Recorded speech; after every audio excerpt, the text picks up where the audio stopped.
Gopal ji creation Vidagdha कला ओडिया संस्कृतिर परिचय पाला जार नाम आम पाला आम संस्कृति कार्यक्रम को आपण मानक स्वागत जनाऊँ।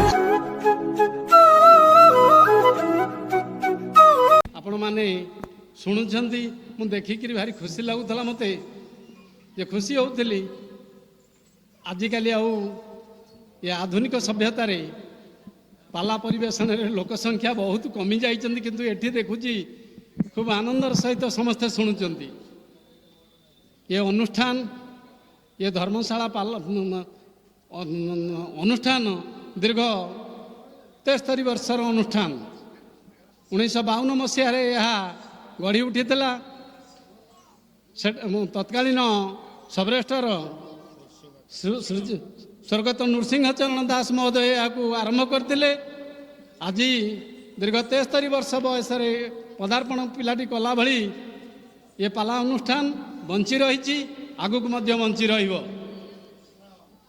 तेणु मुझे देखुची मो पूर्व 27 जन सबरेस्टर गले मु 28 नंबर सबरेस्टर हिसाब से आज कार्यरत ये पाला अनुष्ठान रे समस्त कर्मकर्ता को धन्यवाद देवी तांकर बहु मूल्यवान समय अतिबाहित करी आज की दीर्घ मास धरी किए को कर्म करेंगे बांटी नहीं आज देखिली वास्तव में ता परिणत होती सेमानकर सहयोग कामना निश्चित को धन्यवाद देवी ये कला संस्कृति ये पाला संस्कृति किपरि आगामी दिन में अधिक रु अधिक लोक मान सम्मुखें खूब प्रशंसनीय हेबो ताहा भगवान निकट में मोर एतिकी प्रार्थना। स्वामी की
कार्यक्रम कौन देखियो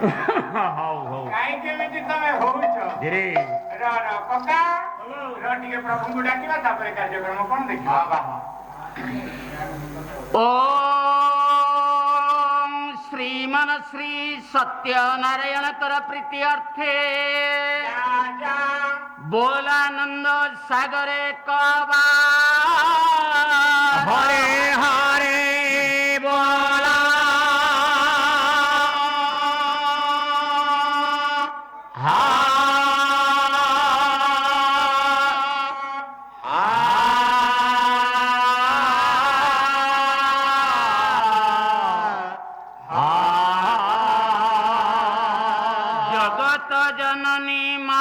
शारदांकर प्रीति अर्थे माँ ग्राम देवी प्रीति अर्थे बोलानंद सागरे कबा हरे हरे बोला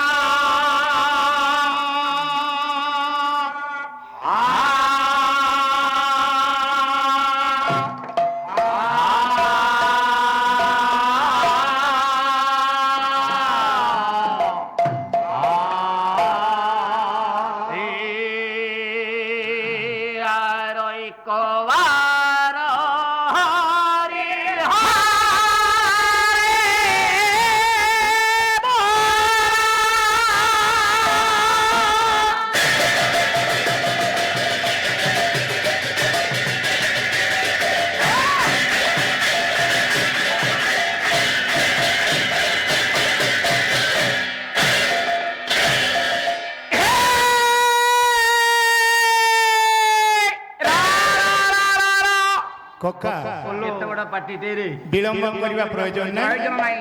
ସାର୍ ଆସିଗଲେଣି ବାବା ବାବା ଏବେ ଦେଖିବା କଥା ହଉ ହଉ ହଉ ହଉ ଏଇ ନା!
ଜୟ ସତ୍ୟ ନାରାୟଣ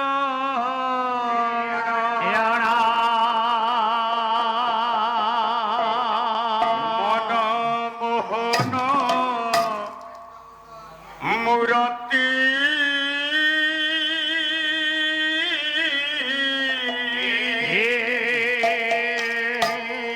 ଜୟ ସତ୍ୟ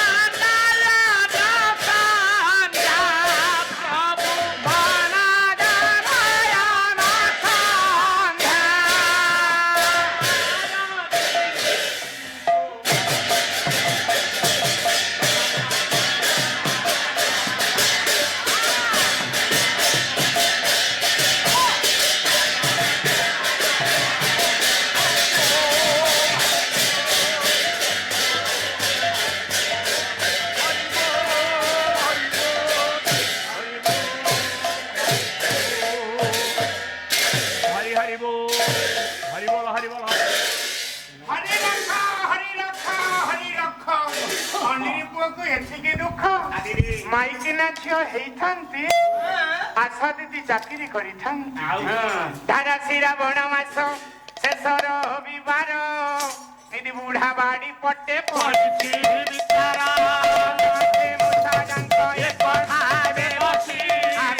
କରନ୍ତି ତାର ପ୍ରାଣରେ ଆଉ ଦିଏ ନାହିଁ ଧୂଆଁ ସେ ତ ନଟାକେ ମଶାରୀ କାମୁଡି ତାକୁ ପକାଇ ମାରେ ମଶା କାମୁଡିଲେ ହୁଏ ବେଲେରିଆ ହୁଏ ପୁଡ଼ିଲେ ଗୁଜାରା ଭାଇ ମହା ହୁଏ ପୁଡ଼ିଲେ ଗୁଜାରା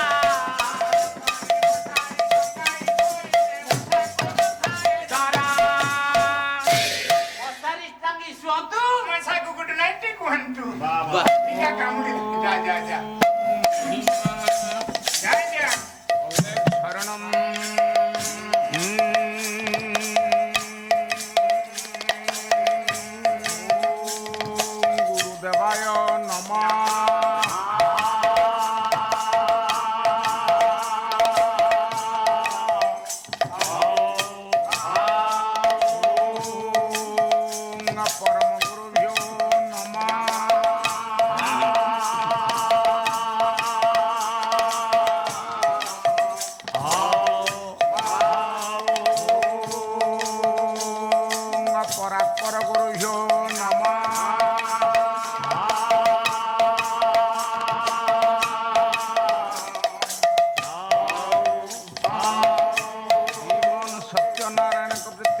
ଚକ୍ର ଗଦା ପଦ୍ମ ବର୍ଣ୍ଣମାଳା ବିଭୂଷିତ ମେଘର ମେଦୁରମମ୍ବରଂ କନଭୁବ କାମସ୍ତ୍ରମାଳତ୍ରମେନକ୍ତଂ ହୃଦଂ ତୁମେ ବସତ୍ୟଂ ରାଧେନ୍ଦ୍ରଂ ପ୍ରାପୟିତଥଂ ନିଦେଶସ୍ଥଳିତଂ ପ୍ରତ୍ୟର୍ଥ କୁଞ୍ଜଦ୍ରମେ ରାଧା ମାଧବଂ ଜୟନ୍ତି ରାତି ଅନେକ ହେଲା କୁଳ ରହକ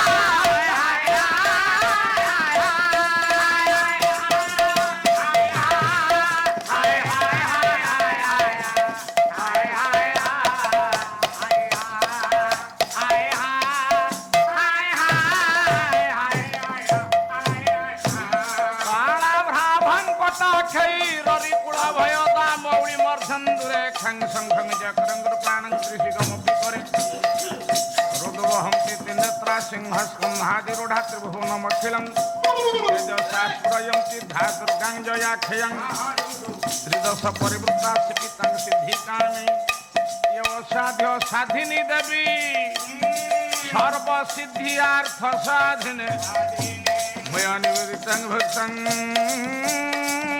गृहाणं परमेश्वरी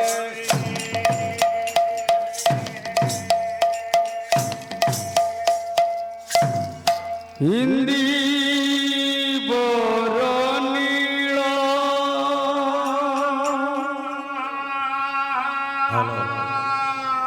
रतन मोदी रे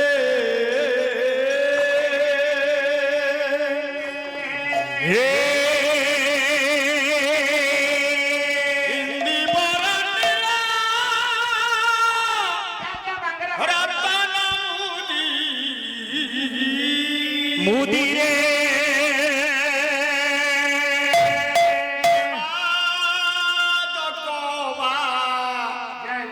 काहिलो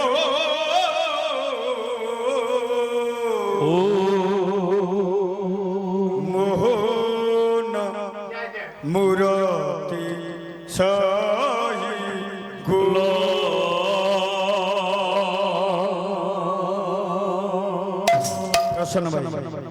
ओडिशार गर्व गौरव ओडिसी लेखक वनमाली दास सजनी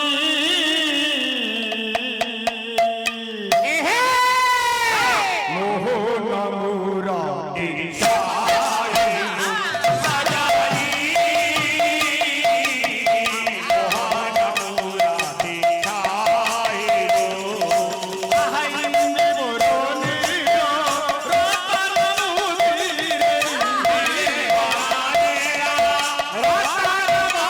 Bye.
সহি গো অখণ্ড মণ্ডলাকারং ব্যাপ্তজনং চরাচর ধীরে ধীরে বাপা গড়েনি রাতি অনেক তৎপদং দর্শিতজনং তস্মৈ শ্রী গুরব নম গুরু ব্রহ্মা হে ব্রহ্মা গুরু বিষ্ণু গুরুদেব মহেশ্বর গুরু সাক্ষাৎ হে পরম ব্রহ্ম তস্মৈ শ্রী গুরবে নারায়ণ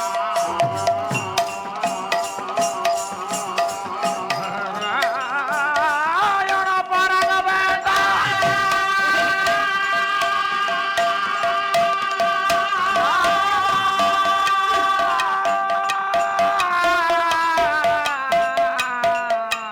বেদ পরা ছড়া নারায়ণ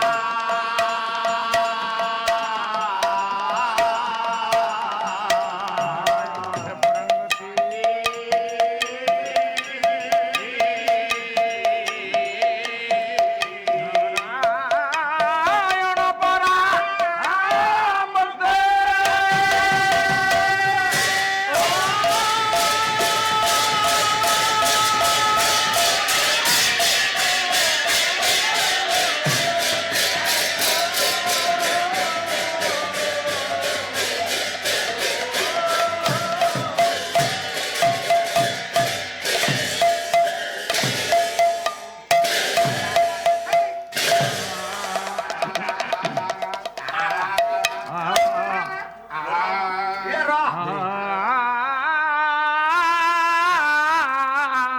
খোলিলা খোলিলা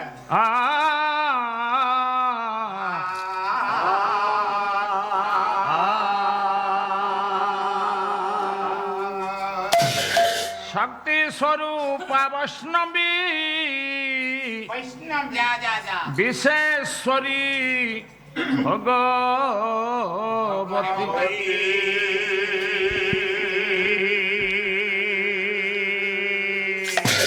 শক্তি স্বরূপ বৈষ্ণবী বৈষ্ণবী বিশেশ্বরী ভগবতী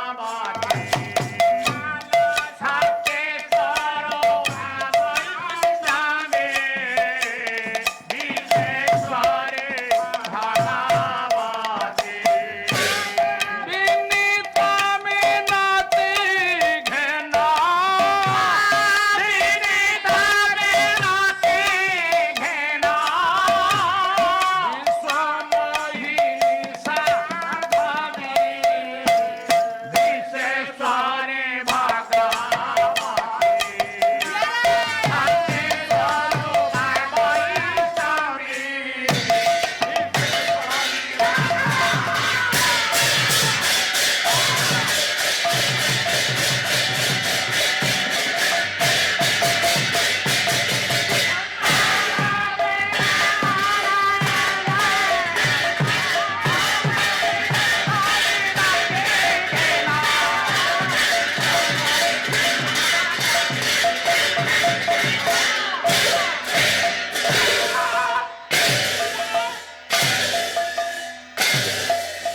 ଏମିତି ପାଲା ବାଲା ଭଳିଆ ହନା ମାନନୀୟ ଦେଇଦିଆ ମୋର ଉପସ୍ଥିତ ଜ୍ଞାନୀ ଗୁଣୀ ଭଗବତ ପ୍ରେମୀ ବିଦଗ୍ଧ ଶ୍ରୋତା ମଣ୍ଡଳୀ ତଥା କଲ୍ୟାଣମୟୀ ସ୍ନେହମୟୀ ମମତାମୟୀ ପୁରାଣ ତୋଷିନୀ ମାତୃସ୍ଥାନୀୟ ଭଗ୍ନିସ୍ଥାନୀୟ ମହିଳାଗଣ କୁନି କୁନି ପୁଅ ଝିଅ ଆଜି ଏଇ ପବିତ୍ର ସତ୍ୟନାରାୟଣଙ୍କର ଦରବାରରେ ମୋର ଦ୍ୱିତୀୟ ପର୍ଯ୍ୟାୟ ଏଇ ଦ୍ୱିତୀୟ ପର୍ଯ୍ୟାୟରେ ମୁଁ ଆପଣମାନଙ୍କ ସମ୍ମୁଖରେ ପଦାର୍ପଣ କରିବା ମାତ୍ରକେ ମୋର ହାର୍ଦ୍ଦିକ ଅଭିନନ୍ଦନ ଜ୍ଞାପନ କରି ଆରମ୍ଭ କରିଛି ଏକ ପ୍ରାରମ୍ଭିକ ସଙ୍ଗୀତ। କକା ଆରମ୍ଭ ହେଇଗଲା ପ୍ରାଣଭିକ ସଙ୍ଗୀତ अरे प्रारंभिक ଆଜ୍ଞା ପ୍ରାଣ ଏ ପ୍ରାରମ୍ଭିକ ସଙ୍ଗୀତ ଆପଣ ମାନଙ୍କର ବାଙ୍କା ବିହାରୀଙ୍କର ଲେଖା ଛଙ୍କା ପଦ ଆଦ୍ୟ ବି ପ୍ରାନ୍ତ ବ୍ରି ସବୁ ବି ବିଶେଶ୍ୱରୀ ଭଗବତୀ ଶକ୍ତି ସ୍ୱରୂପା ବୈଷ୍ଣବୀ। ଆଜ୍ଞା ଆପଣ ମାନଙ୍କ ମନ ମଧ୍ୟରେ ପ୍ରଶ୍ନ ଆସିପାରେ ଯେ ଇଏ ତ ସତ୍ୟନାରାୟଣଙ୍କର ଦରବାର, ପ୍ରଥମ ପାଳି ଗାୟକ ଆସି ସତ୍ୟନାରାୟଣଙ୍କୁ ଆରାଧନା କଲେ, ଇଏ କାହିଁକି ମାଙ୍କର ବନ୍ଦନା ଗାଇଲେ? ସାର୍ ପ୍ରଣାମ। ନମସ୍କାର କଣ ନମସ୍କାର ଆରେ ଅତି ଭକ୍ତିଟା ଚୋର ଲକ୍ଷଣ କଣ ହେଇଛି କଣ ସାର୍ ଆମେ ଟିକେ ହେଇଥାନ୍ତୁ କଣ ହବ ସେଇଟା ବସ ବସ ସେଇଠି ନନାବ ଏମିତି ବସ ତେଣୁ ମୁଁ ଏଇଥିପାଇଁ କହିଲି ସମସ୍ତ ଶକ୍ତିର ଆଧାର ହଉଛନ୍ତି ମା ଭଗବତୀ ଭଗବତୀ ପ୍ରତ୍ୟେକ ଶରୀରରେ ଶକ୍ତି ରୂପରେ ମା ବିରାଜମାନ କରିଛନ୍ତି ଆଜ୍ଞା ଆମେ ଦେଖିବା ମା ଯୋଉଠି ବାପା ବି ମଧ୍ୟ ସେଇଠି ଆଜ୍ଞା ବାପି ଆଜ୍ଞା ଏ ହଁ ଠିକ ଠିକ ଆର ବସ ବସ ବସ ହେଲେ ଆପଣ ମାନଙ୍କର ଶାସ୍ତ୍ର ପ୍ରମାଣ କରନ୍ତି ବାପିରେ ଆଜ୍ଞା ଆମେ ଭଗବତୀଙ୍କ ପାଖରେ ନୈବେଦ୍ୟ ଦେଇ ସାରିଲା ପରେ ଜଗନ୍ନାଥଙ୍କ ପାଖରେ ନୈବେଦ୍ୟ ଦେଇ ସାରିଲା ପରେ ନନା ମାନେ ଗୋଟିଏ କଥା କହନ୍ତି କଣ ଗୋଟିଏ କଥା କୁହନ୍ତି ପ୍ରଭୁ ତମେ ଖା ନା ରେ ଭଗବତୀଙ୍କ ପାଖରେ ଯୋଉ କଥା ଜଗନ୍ନାଥଙ୍କ ପାଖରେ ମଧ୍ୟ ସେଇ କଥା କୋଉ କଥା ସାର୍ ତମେ ମାତାଶ୍ଚ ପିତା ତମେବ ତ୍ୱମେବ ବନ୍ଧୁ চ সখা তমেব বন্ধু চ সখা তমেব বন্ধু চ সখা তমেব বিদ্যা দ্রবিড় তমেব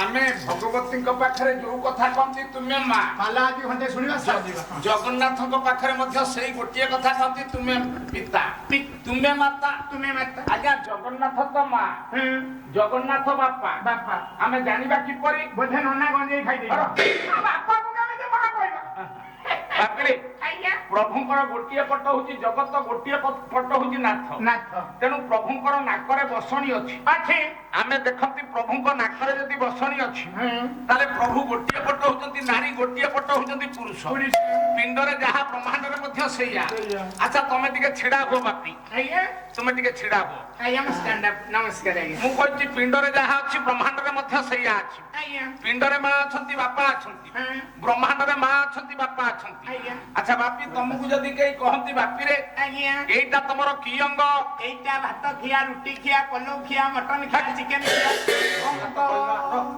ବାପି ଆଜ୍ଞା ଏଇଟା ତମର କି ଅଙ୍ଗ ଏଇଟା ଲାଟିନ ଅଙ୍ଗ ବଦମାସ ଆଜ୍ଞା ଆପଣ ମାନେ ଟିକେ ବିଚାର କରନ୍ତୁ ଆମକୁ ଯଦି କେହି କୁହନ୍ତି ଦକ୍ଷିଣ ପଟଟା ଆଜ୍ଞା ଏଇ ଦକ୍ଷିଣ ପଟ ହଉଛି ଆମେ କୁହନ୍ତି ପୁରୁଷ ଅଙ୍ଗ ପୁରୁଷ ବାମ ପଟଟାକୁ କୁହନ୍ତି ଆଜ୍ଞା ନାରୀ ଅଙ୍ଗ ନାରୀ ଅଙ୍ଗ ଖାଲି ମୁହଁରେ କହିଲେ ହବନି ପ୍ରମାଣ ମୋର ସ୍ୱାଇଁ ଭାଇ ପାଲା ଗାଉଥିଲି ସ୍ୱାଇଁ ଭାଇ ତମେ ପାଲା ଗା ଦୁଃଖ ନାହିଁ ବୁଝିଆ କିନ୍ତୁ ପ୍ରକୃତ ଯୋଉ କଥାଟାକୁ ତମେ କହିବ ତାର ମୀମାଂସା କାହିଁ ତା ମୀମାଂସା କର ତାପରେ ତମେ ପାଲା ଗା ଆଚ୍ଛା ତମେ ଯୋଉ କହିଲ ଯେ ପିତା ମାତା ସୁକୃତରୁ ପୁତ୍ର ହୁଏ ସୁଖୀ ଯେଉଁ ପୁତ୍ର ସୁଖୀ ହୁଏ କୁଳପାଳ ରଖି ଆଜ୍ଞା ପିତା ମାତାର ସୁକୃତ ମାନେ କଣ ସୁକୃତ ନା ଉତ୍ତମ କୃତ ଯଦି ବାପା ମା କରିଥାନ୍ତି ଉତ୍ତମ କର୍ମ ଠାକୁର ଅନୁକୂଳ ଚନ୍ଦ୍ର ମଧ୍ୟ କହିଛନ୍ତି ପିତା ମାତାର ସାଧନ ଭାଷଣ ଠିକ ନଥିଲେ ସନ୍ତାନ ଦେବ ଯୋଗ୍ୟ ଜନ୍ମ ହୁଏ ନା ଛୋଟିଆ ପଡିଆଟାରେ ବଡ ଜାଟରେ ଓହ୍ଲେଇବ କିପରି ମହାପୁରୁଷ ଅଚ୍ୟୁତାନନ୍ଦ ମଧ୍ୟ କହିଲେ ଯେତେବେଳେ ବିନ୍ଦୁ ପତନ ହୁଏ ସେତିକି ବେଳେ ଶୁଭାଶୁଭଟା ଲେଖାଯାଏ ତାହେଲେ କୋଉଟା ଠିକ ପିତା ମାତା ସୁକୃତ ଠିକ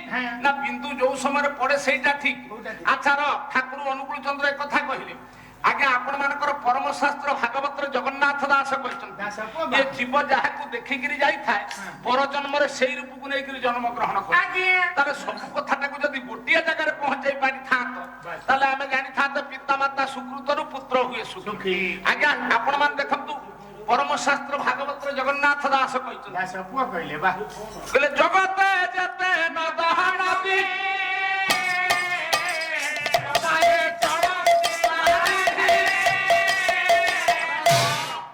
ଜଗତରେ ଯେତେ ନଦ ନଦୀ ଆଚ୍ଛା ନଦ କାହିଁକି କହିଲେ ନଦ କାହିଁକି ଆଜ୍ଞା ଯେତେ ନଦୀ ଅଛି ନଦୀ ତ କହିଥା ଯୋଉଟା ଆଜ୍ଞା ପୁଲିଙ୍ଗ ନଦୀ ସେଟାକୁ କୁହନ୍ତି ଆଜ୍ଞା ନଦ ନଦ ବୁଢା ବଳଙ୍ଗ କୁହନ୍ତୁ ବ୍ରହ୍ମପୁତ୍ର କୁହନ୍ତୁ ଏକୁ ନଦ ବୋଲି କୁହାଯାଏ ଯେତେ ନଦ ନଦୀ ଅଛି ସବୁ ଜଳ ଯାଇ ମିଶୁ କୋଉଠି ନା ସମୁଦ୍ର ଜଳ ହେଲେ ସମୁଦ୍ର ଜଳରେ ମିଶିଗଲା ପରେ ଆମେ ଯଦି କହିବା ଆମକୁ ଆଜ୍ଞା ଟିକେ ବୈତରଣୀ ଜଳରୁ ଗୋଟିଏ କଳସୀ ଦିଅନ୍ତୁ ବ୍ରାହ୍ମଣୀ ନଦୀ ଜଳରୁ ଗୋଟିଏ କଳସି ଦିଅନ୍ତୁ ଦେଇ ହବ କି? ସବୁ ହଉଛି ସମୁଦ୍ର, ଧର୍ମ ହଉଛି ଗୋଟିଏ, ମାର୍ଗ ହଉଛି ଅନେକ। ଏଇ ଯେତେ ଗୁଡିଏ କଥା ହେଲା, ଗୋଟିଏ କଥାରେ ଯଦି ପରିଣତ ତମେ କରିଥାନ୍ତ ସେଇ 2 ଘଣ୍ଟା ପାଲା ହେଇଥାନ୍ତା। ମୋର ପଣ୍ଡିତ ମଣ୍ଡଳୀ, ମୁଁ ତାଙ୍କ କଥାକୁ ଯାଉଛି। ଏଇଠି ଗୋଟିଏ କଥା କହିବି, ଆପଣ ମାନଙ୍କୁ ଯଦି କେହି ପଚାରନ୍ତି ସାରେ ଆପଣ ହଉଛନ୍ତି ଜ୍ଞାନୀ, ଆପଣ ହଉଛନ୍ତି ପଣ୍ଡିତ, ଆପଣ ମାନଙ୍କୁ ଆମେ ଯାହା ଜାଣିଛୁ, ଆପଣ ମାନେ ଯାହା ଜାଣିଛନ୍ତି ଆମେ ଖାଲି ମନେ ପକେଇଦବା କଥା, କେବଳ 2 ପଇସା ପାଇଁ ସୂଚାଇ ଦବା କଥା। ଆପଣ ମାନେ ବିଚାର କରନ୍ତୁ, ଯଦି କେହି କହନ୍ତି ଦକ୍ଷିଣ ପଟଟା ପୁରୁଷ ଅଙ୍ଗ, ନାରୀ ପଟଟା ବାମ ପଟଟା ହେଲା ନାରୀ ଅଙ୍ଗ, ଖାଲି ମୁହଁରେ କହିଲେ ହବନି, ଜାଣିବା କେମିତି? ତାର ସାର୍ଟିଫିକେଟ ଅଛି, ପ୍ରମାଣ ଦିଅ। କହିଲେ ଭାଗ୍ୟ ଶ୍ରୀ ଭାଗ୍ୟ ହରିଣାମ ଘଟେ ଘଟେ ବିରାଜିତ ସଟ ସହସ୍ର ସୂତ୍ରଣ ରମା ବଲ୍ଲଭ।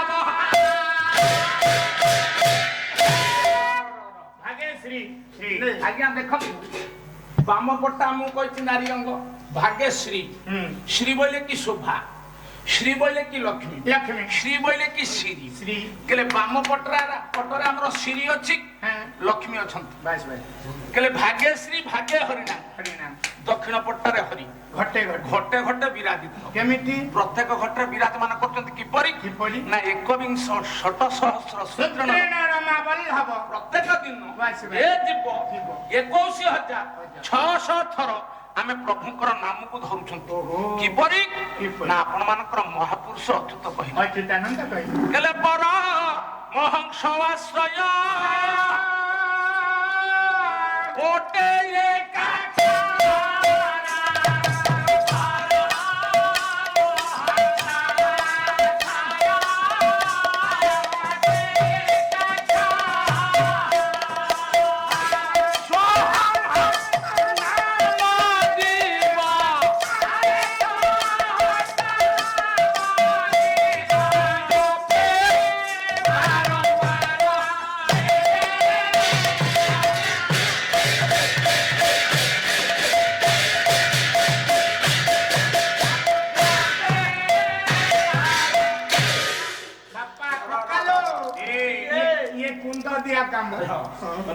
ପ୍ରତ୍ୟେକ ଦିନ ଏ ଯିବ ଆମେ ପ୍ରଭୁଙ୍କର ନାମକୁ 21,600 ଥର ଧରୁଛନ୍ତି। ବାପିରେ ଆମେ ଯଦି ଧରିଲେ ପ୍ରଭୁଙ୍କର ନାମକୁ, ପ୍ରଭୁ ଧରୁଛନ୍ତି ତାଙ୍କ ପ୍ରଭୁଙ୍କ ନାମକୁ।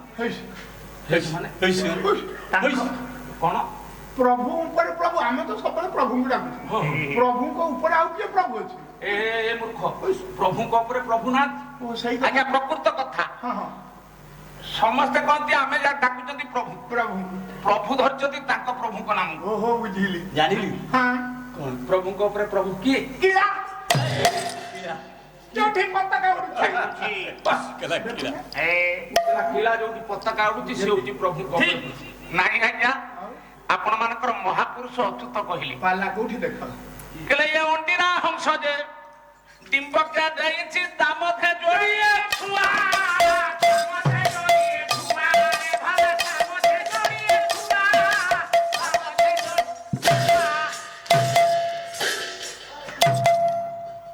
ନାକକୁ ଧରିକି ମାଟି ଯୋଉ ଗରମ ଗୁଳୁଗୁଳି ହଉଛି ଖଚଡ, ପାଖ ଲୋକ ମାରିଦେବି ତାକୁ କାହିଁକିରି? ସାରେ ପାଳିଆ ମାନେ ଗାୟକଙ୍କ ପାଖରେ କଣ ପାଇଁ ଥାନ୍ତି? ବହୁତ ଦିନ 70-75 ବର୍ଷର ଅନୁଷ୍ଠାନ, ଗାୟକଙ୍କର ଯୋଉଠି ଭୁଲ ହବ ପାଳିଆ ମାନେ ତାକୁ ଠିକ ବାଟରେ ପଳେଇଲେ ସାର୍ ମାନେ ବାବୁ ମାନେ ଜାଣିପାରିବେନି, ପଣ୍ଡିତ ମଣ୍ଡଳୀ କହିବେ ଠିକ କହିଲେ। ଆପଣ ଭୁଲ ଗାଇଲେ, ଇଏ ସତ୍ୟାନାଶା ଭୁଲ ଗାଉଛି। କିରେ ବାପି, ମୁଁ ଏତେ ବଡ ସଭାରେ ଭୁଲ କଣ ଗାଇଲି? ଆପଣ କହିଲେ ଅଣ୍ଡିରା ହଂସ ଗୋଟିଏ।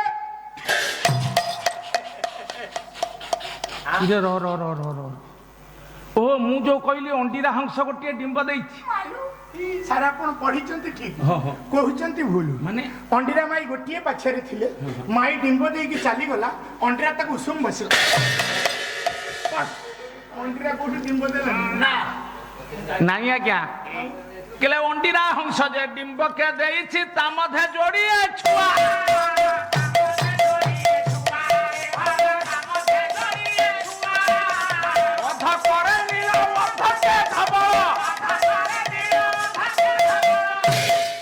ଦେଖି ହେଲି ମୋ ଚାବୁଆ ମୋ ଭାଇ କିପରି ହେଲା।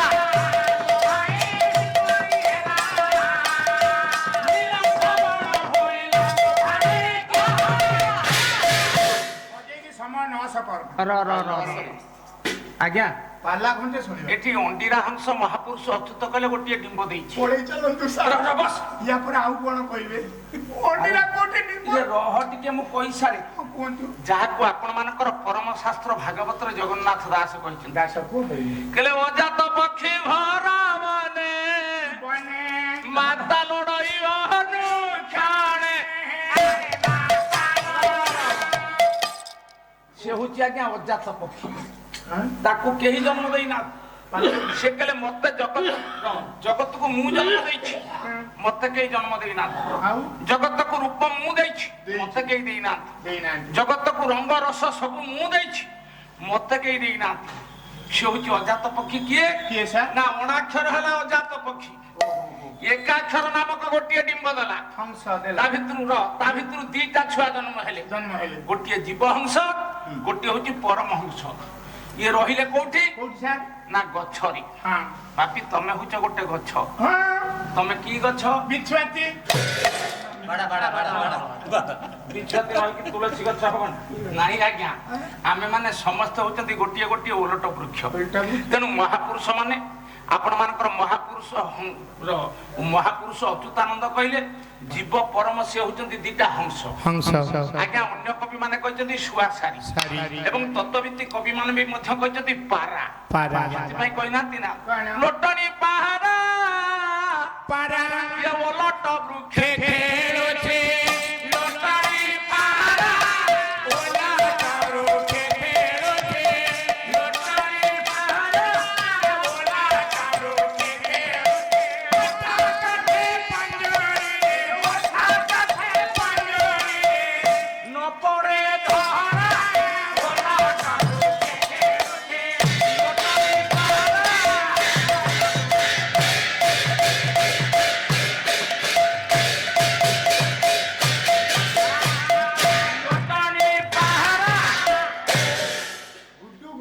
ଆଜ୍ଞା ଜୀବ ପରମକୁ ପାରା ବୋଲି କହିଛନ୍ତି।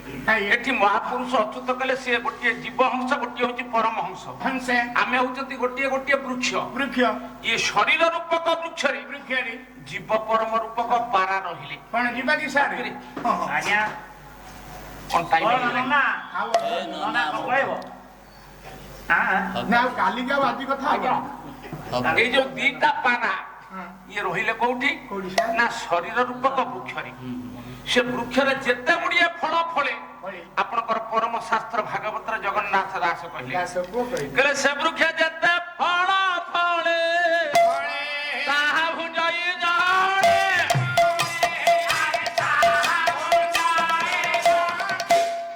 କହିଲେ ଏ ଶରୀର ରୂପକ ବୃକ୍ଷରେ ଯେତେ ଗୁଡିଏ ଫଳ ହଉଛି ତାକୁ ଖାଉଛି ଆଜ୍ଞା ଜୀବ ହଂସ, ପରମ ହଂସ ଚାହିଁଛି। ସେ ଫଳ କଣ ନା ଗୋଟିଏ ଖଟା ଫଳ, ଗୋଟିଏ ହଉଛି ମିଠା ଫଳ। ଆଜ୍ଞା ଖଟା ଫଳଟି ହଉଛି ଦୁଃଖ ଫଳ, ସୁଖ ଫଳ ହେଲା ମିଠା ଫଳ। ଯେତେବେଳେ ସୁଖ ଆସେ ଆମେ ଭାରି ଖୁସି ହୁଅନ୍ତି, ମୋ ପୁଅ ଏତେ ଟଙ୍କା ଆଣିଛି, ମୋର ଏତେ ଖଣ୍ଡ ଗାଡି ଚାଲିଛି। ଯେତେବେଳେ ଦୁଃଖ ଫଳ ଆସେ ଆମେ କହନ୍ତି ପ୍ରଭୁ କି ଦୁଃଖ ଦେଲ, ଏ ଦୁଃଖକୁ ତମେ ନିଅ। ସେତିକି ବେଳେ ପ୍ରଭୁ ହସନ୍ତି, କିରେ ମାନବ ସୁଖ ଫଳ ଗୁଡାକ ତୋର, ଦୁଃଖ ଫଳ ତୁ ମତେ ଦଉଛୁ? ନାଇଁ, ମୁଁ ଜୀବ ଭୋଗ କରେ ଦୁଃଖ ଫଳ ସୁଖ ଫଳ ଦିଟାକ ଜୀବ ଭୋଗ କରେ। କାହିଁକି ନା ଜୀବ ଯୋଉ କର୍ମ କରିଛି ସେଇ କର୍ମ ଅନୁସାରେ ଫଳ ଗୁଡିକ ଭୋଗ। ସେଥିପାଇଁ ପରମ ଶାସ୍ତ୍ର ଭାଗବତରେ ଜଗନ୍ନାଥ ଦାସ ବ୍ରାହ୍ମଣ ପିଲା ଭାଗବତ ଛାଡୁନାହାନ୍ତି। କର୍ମ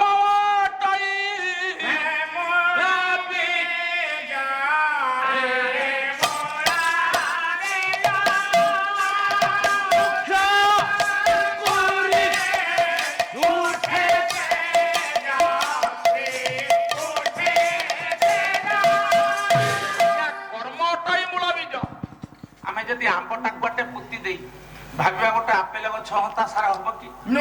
ଆମେ ଆପେଲଟା ଗଛଟେ ମଞ୍ଜିଟିଏ ପୋତି ଦେଇ ଆମେ କହିବା ଗୋଟେ ଆମ୍ବଟା ଗଛ ହୁଅନ୍ତା କି? ହବ କି?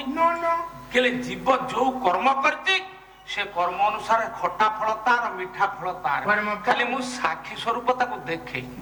ପ୍ରଭୁ କହିଲେ ଇଏ ଦିଟା ଏକ ଫଳ ମୁଁ ଭୋଗ କରେ ନା। ଜୀବ ପରମର ଗୋଟିଏ ଜାଗାରେ ଅଛନ୍ତି ଆଜ୍ଞା, ତାଙ୍କର ମିଳନ କେବେ ହୁଏ ନା। ଯେତେବେଳେ ଜୀବ ପରମର ଦେଖା ଦେଖି ହବାକୁ ଯିବ ସେତେବେଳେ ହବ କଣ?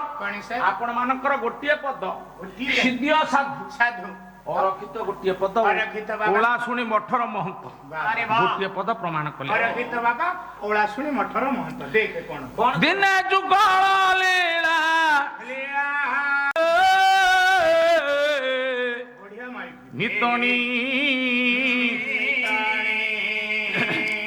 ଆଦି ଦାରୁଣ ଦଇବା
ଆଜ୍ଞା ଯେତେବେଳେ ଜୀବ ପରମର ମିଳନ ହବାକୁ ଯିବ ସେତେବେଳେ ଲୋକମାନେ କହିବେ ଲୋକଟା ଚାଲିଗଲା। ଲୋକଟା ଗଲା କୋଉ ବାଟେ ଗଲା? ଜାରକା ଛକ ଦେଇକି। ନାଇଁ ଆଜ୍ଞା ଆପଣ ମାନଙ୍କର ମହାପୁରୁଷ ଅଚ୍ୟୁତ କହିଲେ କେହି ବୋଲୁ ଥାଇ ଯିବ ଆଖି ବାଟେ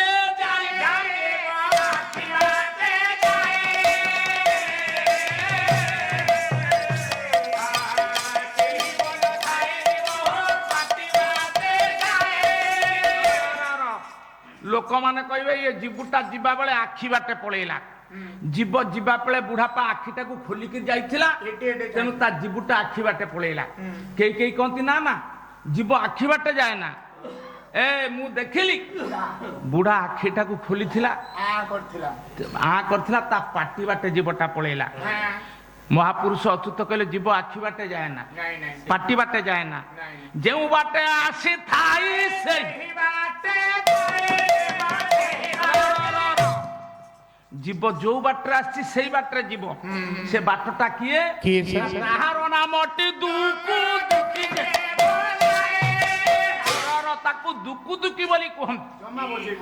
ସେଥିପାଇଁ ଆପଣ ମାନଙ୍କର ଗରୁଡ ଗୀତାରେ ଗରୁଡକୁ ଭଗବାନ କୃଷ୍ଣ ବୁଝେଇଥିଲେ। କହିଲେ ଗରୁଡ ସୂର୍ଯ୍ୟ ପୂର୍ବ ଦିଗେ ଉଦୟ ହଇଲେ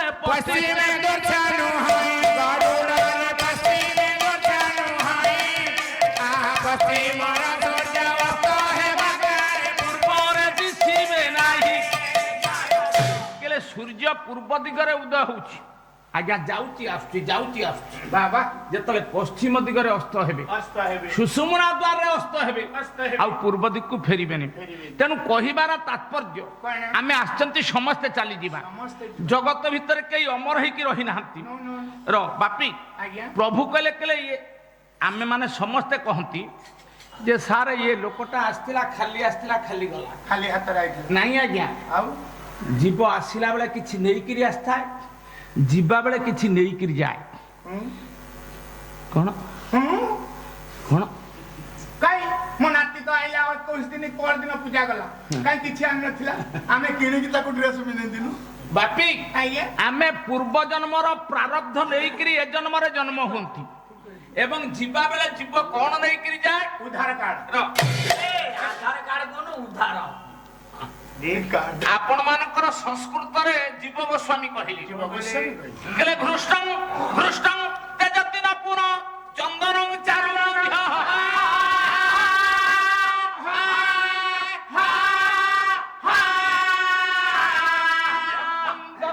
ତେଜତିନ ପୁଣ କାଞ୍ଚନଂ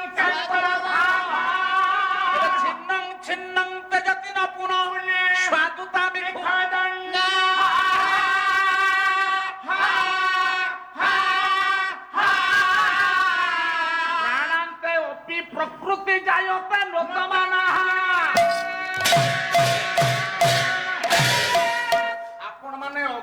ଚନ୍ଦନ କାଠଟାକୁ ଆପଣ ମାନେ ଅଗରୁ ଚନ୍ଦନ କାଠଟାକୁ ଯେତେ ଘଷିବେ ଘୋରିବେ ହଁ ଆଜ୍ଞା ଆପଣ ଯେତେ ଘୋରିବେ ବାସ୍ ବାସ୍ ତା ବାସ୍ନାଟା ପଳେଇ ଯାଏ ନା ଅଧିକା ବାସ୍ନା ବାହାରେ ବଢିଆ କଥା ଆପଣ ସୁନାଟାକୁ ଯେତେ ଥର ନିଆଁରେ ପଡିବେ ପଡିବେ ସେତେ ତାର ଖାତ ପଡି ଯାଇକିରି ତା ରୂପଟା ଦେଦୁଲ୍ୟମାନ ହୁଏ ଚିକ୍ ଚିକ୍ ଚିକ୍ ଚିକ୍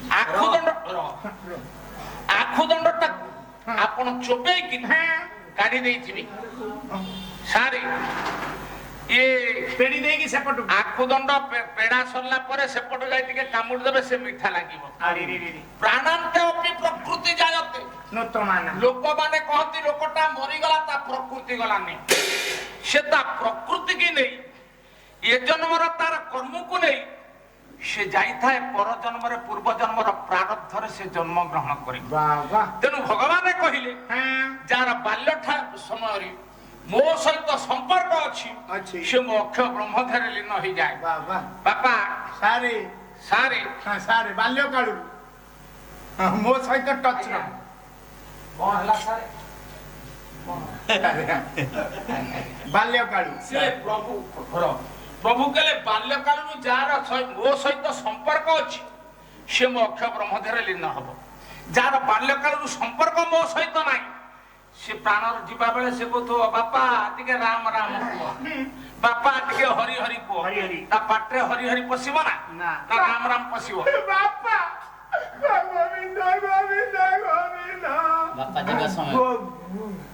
ବାପା ଚାଲିଯିବ ବାପା କହ ରାମ ରାମ ବାପା କହ ନିଶା ମହାରଣା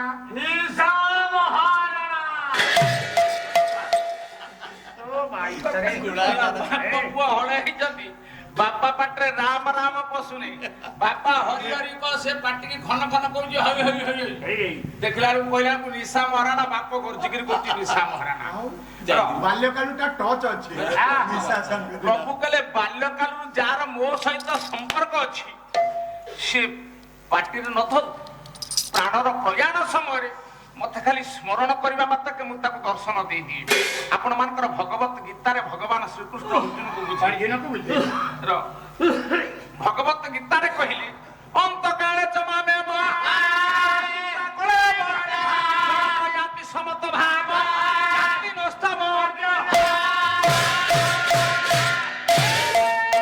ହେ ଅର୍ଜୁନ ପ୍ରାଣର ପ୍ରୟାଣ ସମୟରେ ମତେ ଯିଏ ସ୍ମରଣ କରେ ମୁଁ ଅକ୍ଷୟ ବ୍ରହ୍ମଧାରେ ଲୀନ ହେଇଯାଏ ଆଉ ତାର ଜନ୍ମ ନାହିଁ କି ମୃତ୍ୟୁ ନାହିଁ ତେଣୁ ମୋର ପଣ୍ଡିତ ମଣ୍ଡଳୀ ବାପା ଆଜ୍ଞା ବାଲ୍ୟକାଳରୁ ତ ଆମର ପ୍ରଭୁଙ୍କ ସହିତ ସମ୍ପର୍କ ନାହିଁ ପ୍ରାଣର ପ୍ରୟାଣ ସମୟରେ ପ୍ରଭୁଙ୍କୁ ଆମେ ସ୍ମରଣ କରିପାରିବା କି ପ୍ରଭୁ କହିଲେ ବାଲ୍ୟକାଳୁ କିଛି ଯଦି ଧନ ଆମେ ରଖିଥିବା ତାହେଲେ ମୁଁ ପ୍ରଭୁ କହିଲେ ମୁଁ ତାକୁ ଦର୍ଶନ ଦେଇଦିଏ ପ୍ରଭୁ ବି ଲାଞ୍ଚ ନିଅନ୍ତି ଧନ ବୁଝିଲି କାହିଁକି ସାର୍ ମାନେ ଚା ଆଣିବେ ବ୍ୟସ୍ତ କାହିଁ ହଉଛୁ ଚା ଅଛି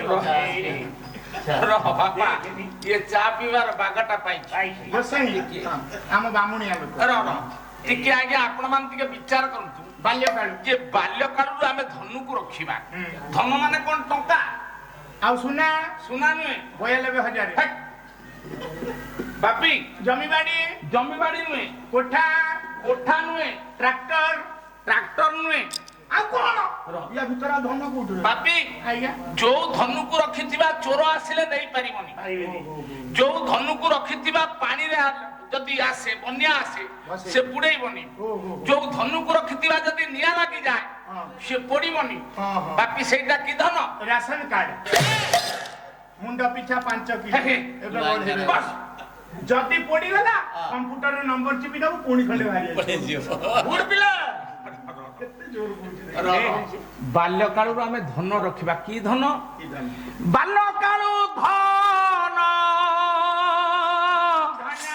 ଇଏ ଧର୍ମ ମୁଁ ସଞ୍ଚି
ପିଲାମାନେ ଶିଖ। ଯଦି ଆମେ ଧର୍ମ ରୂପକ ଧନୁକୁ ରଖିଥିବା ପିଲା ତ କେହି ନାହାନ୍ତି। ବାପିରେ ଆଜ୍ଞା ବାଲ୍ୟକାଳରୁ ଆମେ ଯଦି ଭାବିବା ଆମ ବୟସ ହେଇନାହିଁ ନା। ଆମେ ଧର୍ମ କେତେବେଳେ କରିବା ନା ଟିକେ ବୟସ ହେଇଗଲେ କରିବା। ବୟସ ହେଇନି। ଗତାନି ଗତ ପାଦାନି ପାଦାନି। ଏ ଗୋଡ ଉଠେଇକିରି ହଁ। ଆର ଗୋଡ ପକେଇଲା ବେଳକୁ ଯଦି ପିଣ୍ଡୁରୁ ପ୍ରାଣଟା ଛାଡିଯାଏ ବାସ୍ତବତା ନାହିଁ। ବାସ୍ତବତା ଅଛି କି ଆଜ୍ଞା? ନାଇଁ। ସେଥିପାଇଁ ଆପଣ ମାନଙ୍କର ଶଙ୍କରାଚାର୍ଯ୍ୟ କହିଲେ ଶଙ୍କରାଚାର୍ଯ୍ୟ କହିଲେ। କେଲେ ଲଲିନୀ ଦଳଗତ ଜଣମପି ତରୁଣଂ ତଦବତ ଜୀବନ ମତି ସହଜ ପରଂ ତାରବତରି ରଣମତି ସହଜ ପରଂ ତାରବତରି ରଣମତି ସହଜ ପରଂ ସମ୍ମତିରେ କାସବତି ଭବାତ୍ମ ମୁଖାରେ ଲୋକା ଭବରି ଭବାନବତି ପଦ୍ମପତ୍ରରେ ବାବା। ଯେତେବେଳେ ଆଜ୍ଞା ପବନ ଦବ ଦେଖିବେ ଯେ ଜଳବିନ୍ଦୁ ଗୁଡିକ ପଦ୍ମପତ୍ରକୁ ପଳେଇ ଯାଏ। ପଦ୍ମପତ୍ରରେ ସେ ଜଳ ଗୁଡାକ ଲାଗେ ନା ପୁଣି ଆଜ୍ଞା ସେ ଗଡି ପଡେ ପୁଣି କିଛି ଯାଇ ଜଳବିନ୍ଦୁ ପହଞ୍ଚିଯାଏ। ସେଇଭଳି ଇଏ ଶରୀର ରୂପକ ପଦ୍ମପତ୍ରରେ ପତ୍ରରେ ଆତ୍ମା ହଉଛି ଆଜ୍ଞା ଢଳ ଢଳ ଢଳ ଢଳ ହଉଛି ବା। ଇଏ ଜଳ ଫୁଟୁକା ଇଏ କେତେବେଳେ ପଳେଇ ଯିବ ତା ଠିକ ନାହିଁ। ସେଥିପାଇଁ ଭବତୀ ଭବାନବ ତରୁଣ ନୌକା ନୌକା। ଇଏ ଭବ ସିନ୍ଧୁକୁ ପାର ହବା ପାଇଁ ନୌକା ହଉଛି କଣ ନା ସତ୍ସଙ୍ଗ। ସତ୍ସଙ୍ଗ। ବାପି ଆଜ୍ଞା ସତ୍ସଙ୍ଗ କିଏ କଣ? ସତ୍ସଙ୍ଗ ମାନେ ଯୋଉଠି ବେଶୀ ଲୋକ ହୋଇଥିବେ ଅରୁଆ ଡାଲମା ଖାଇବା ହଉଥିବ ନାମ କରୁଥିବ ସେଇଟା ସତ୍ସଙ୍ଗ। ନାଇଁ ଆଜ୍ଞା ଗେରୁଆ ପିନ୍ଧି ଅରୁଆ ଖାଇ ତାଳି ମାରିଲେ ସେଇଟା ସତ୍ସଙ୍ଗ ନୁହେଁ। ଆଉ ସତ୍ ହଉଛି ନିଶ୍ୱାସ। ନିଶ୍ୱାସ। ଯିଏ ନିଶ୍ୱାସ ସହିତ ସଙ୍ଗ କରେ କଣ ହେଲା? ସେଥିପାଇଁ ଆପଣ ମାନଙ୍କର ତନ୍ତ୍ର କବଚ ପ୍ରମାଣ କଲେ। କବଚ ପ୍ରମାଣ। ନା ସାର୍ ତ କହିଥିଲେ କହିଲେ ଟିକେ ବେଣୁସ ଉଠିବ ଆଉ ଲୋକ ଭାଙ୍ଗିଯିବେ ଅଳ୍ପ ସମୟ ପ୍ରଥମ ରାତି। ଆଉ ଠିକ ଅଛି ଆଜି କେହି ସଜ ହେଇକି ଆସିନାହାନ୍ତି କାଲିକି ସବୁ ସଜ ହେଇକି ଆସିବେ। ତେଣୁ ଆପଣ ମାନଙ୍କର ଆଜି ଘରକୁ ପଳେଇବେ। ତନ୍ତ୍ର କବଚ ପ୍ରମାଣ କଲେ। ଅନୁକୂଳ ଦେଇ ଦେଇଛନ୍ତି ସାର୍। କେଲେ ମାନସ ପୂଜନ କରୁଯା ତପମାଚରେ ମାନସ ହି ମହାଧର୍ମ ମାନସ ମୋକ୍ଷ ମାଚରେ। ବାପା ଆମେ ସବୁ ମନ ପୂଜା କରିବା ହେଲେ ଆମେ ଦେଉଳକୁ ଯାଉଛନ୍ତି ସାରେ ଦେଉଳକୁ ନଉଛନ୍ତି ଭୋଗ ଠାକୁର ଖାଉଛନ୍ତି ନା ହେଲେ ନିର୍ଜୀବ ଦେବତା ସଜୀବ ପୂଜେ ନିର୍ଜୀବ ଦେବତା ସଜୀବ ପୂଜେ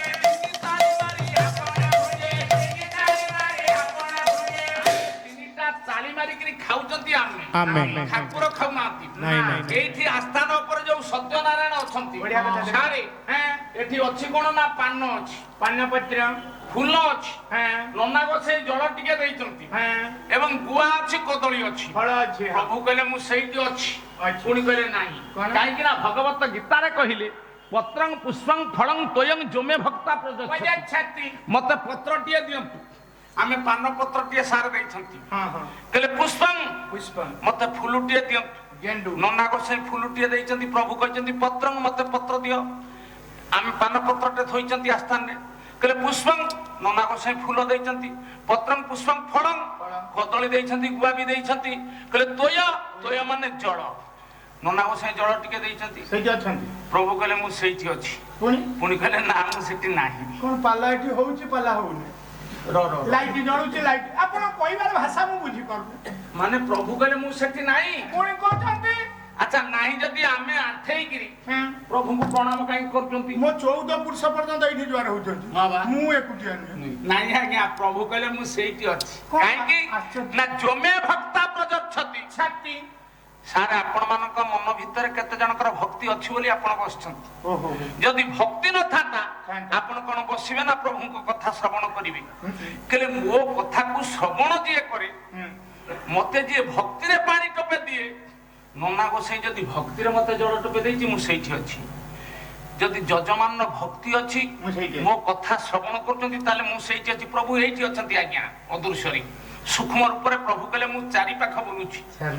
କଣ ଆଜ୍ଞା ଏତେ ଭକ୍ତିଟା ଚୋର ଲକ୍ଷଣ ସବ ରେଜିଷ୍ଟର ଅଫିସ ପାଲା ଇଏ ସବୁ ଜ୍ଞାନୀ ଗୁଣୀ ଦର୍ଶକ ମଣ୍ଡଳୀ ଅଛି ପ୍ରାକ୍ଟିକାଲ ଫିଲ୍ଡରେ ଆମକୁ କହିଲେ ପତ୍ରଂ ପୁଷ୍ପଂ ଫଳଂ ତୋୟଂ କକା କଥାଟା ଟିକେ ପେଟକୁ ନେଉଛି ଆଜ୍ଞା ଆଜ୍ଞା ଦେଖିଲେ ଏଠି ପତ୍ର ପାନ ପତ୍ର ନବ ନା ମନକୁ ନବ ପେଟକୁ କଣ ନବ ଖାଇବା ଜିନିଷ ସେଇଟା କଥାଟା ନବ ନା ସାର୍ ଏଠି ଆମ କୋଉଠି ଦେଖିଲେ ଆମକୁ ପ୍ରଭୁ ଅଛନ୍ତି ପୁରାଣ ଯୁଗରେ ପତ୍ର ଦେଇଥିଲା କିଏ ଫଳ ଦେଇଥିଲା କିଏ ଫୁଲ ଦେଇଥିଲା କିଏ ପାଣି ଦେଇଥିଲା କିଏ କହିବି ଓହୋ ପୁରାଣ ଯୁଗରେ ପତ୍ର ଦେଇଥିଲା କିଏ ସାରେ ପୁରାଣ ଯୁଗରେ ପତ୍ର ଦେଇଥିଲା ବିଦୁର ଶାଗ ପତ୍ର ଭାଜିକିରି ପ୍ରଭୁଙ୍କୁ ପେଟେ ଖୋଇ ଦେଇ ପାରିଲା ପୁଷ୍ପ ଦେଲା ହାତୀ ଚିନ୍ତା କଲା ଆମେ ଆଜ୍ଞା ସମସ୍ତେ ହାତୀ ଆମେ ନିରୁପାୟ ଯେତେବେଳେ ନିରୁପାୟ ହୁଅନ୍ତି ପ୍ରଭୁଙ୍କୁ ଡାକନ୍ତି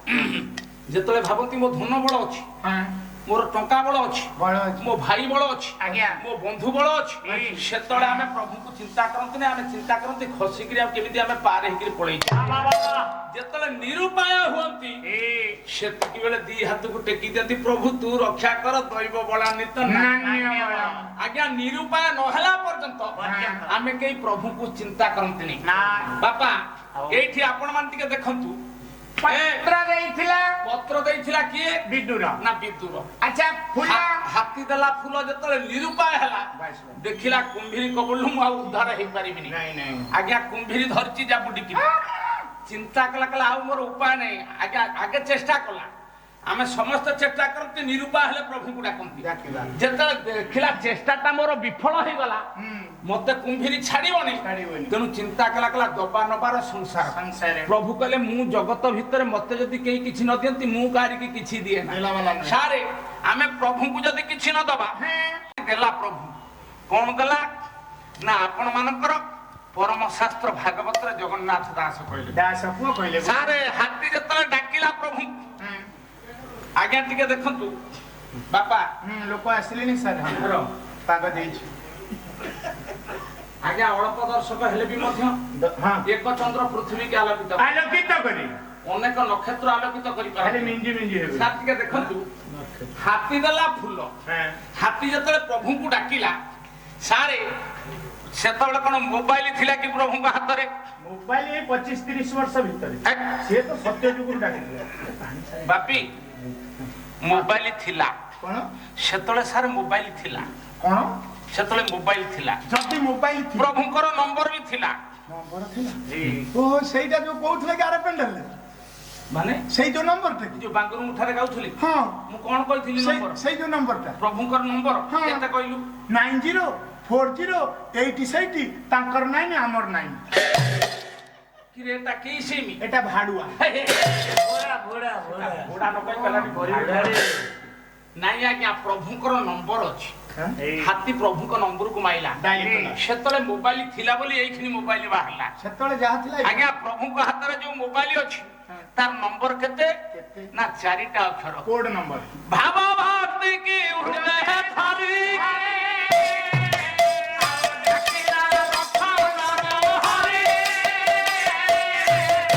ସାରେ ଭାବ 2ଟା ଅକ୍ଷର ଭକ୍ତି 2ଟା ଅକ୍ଷର ପ୍ରଭୁ କହିଲେ ଯିଏ ଭାବ ଭକ୍ତିରେ ଡାକେ ମୋ ମୋବାଇଲ ସାଙ୍ଗେ ସାଙ୍ଗେ ରିଙ୍ଗ ହୁଏ ସେ ମୋବାଇଲ କଣ ନା ତା ନା ଦ୍ରୁତ ଶ୍ରବା ସେ ଚଞ୍ଚଳ ଶୁଣେ ଆଜ୍ଞା ପଦ୍ମ ଫୁଲର ନାଁଟା ହଉଛି ଦ୍ରୁତ ଶ୍ରବା ଆଗେ ସେ ଶୁଣିବ ସେ ହଲିବ ଯେତେବେଳେ ପଦ୍ମ ଫୁଲ ହଲିଲା ଜାଣନ୍ତି ଯେ ପ୍ରଭୁ ମତେ କୌଣସି ଭକ୍ତ ଡାକୁଛି ତେଣୁ ଧ୍ୟାନରେ ବସି ଜାଣିପାରନ୍ତି ତେଣୁ ପ୍ରଭୁ ଜାଣିଲେ ହାତୀ ମତେ ପଦ୍ମ ଫୁଲକୁ ଦେଇଦେଲା ଧରି ତୋଳିଲା ପଦ୍ମ ମୂଳ ଡାକିଲା ରଖ ଆଦି ମୂଳା ଭାବ ଭକ୍ତି କି ହୃଦୟରେ ଧରିଲା 4ଟା ଅକ୍ଷର ଯେତେବେଳେ ଭାବ ଆଉ ଭକ୍ତି ଆସିଗଲା ପ୍ରଭୁଙ୍କର ଆସନ ଧରିଲା ପ୍ରଭୁ ଆସିକି ପହଞ୍ଚିଲେ ଆଜ୍ଞା ଚକ୍ରକୁ ପଠେଇଲେ ଚକ୍ର ଆସିଲା କୁମ୍ଭୀର କି ମାରିଲା ହାତୀ କି ବଞ୍ଚେଇଲା ତେଣୁ ଫୁଲ ଦେଇଥିଲା ପୁରାଣ ଯୁଗରେ ପତ୍ର ଦେଇଥିଲା ବିଦୁର ଫୁଲ ଦେଲା କିଏ ନା ହାତୀ ପତ୍ରଂ ପୁଷ୍ପଂ ଫଳ କିଏ ଦେଇଥିଲା ଫଳ ଦେଇଥିଲା କିଏ ବାପିରେ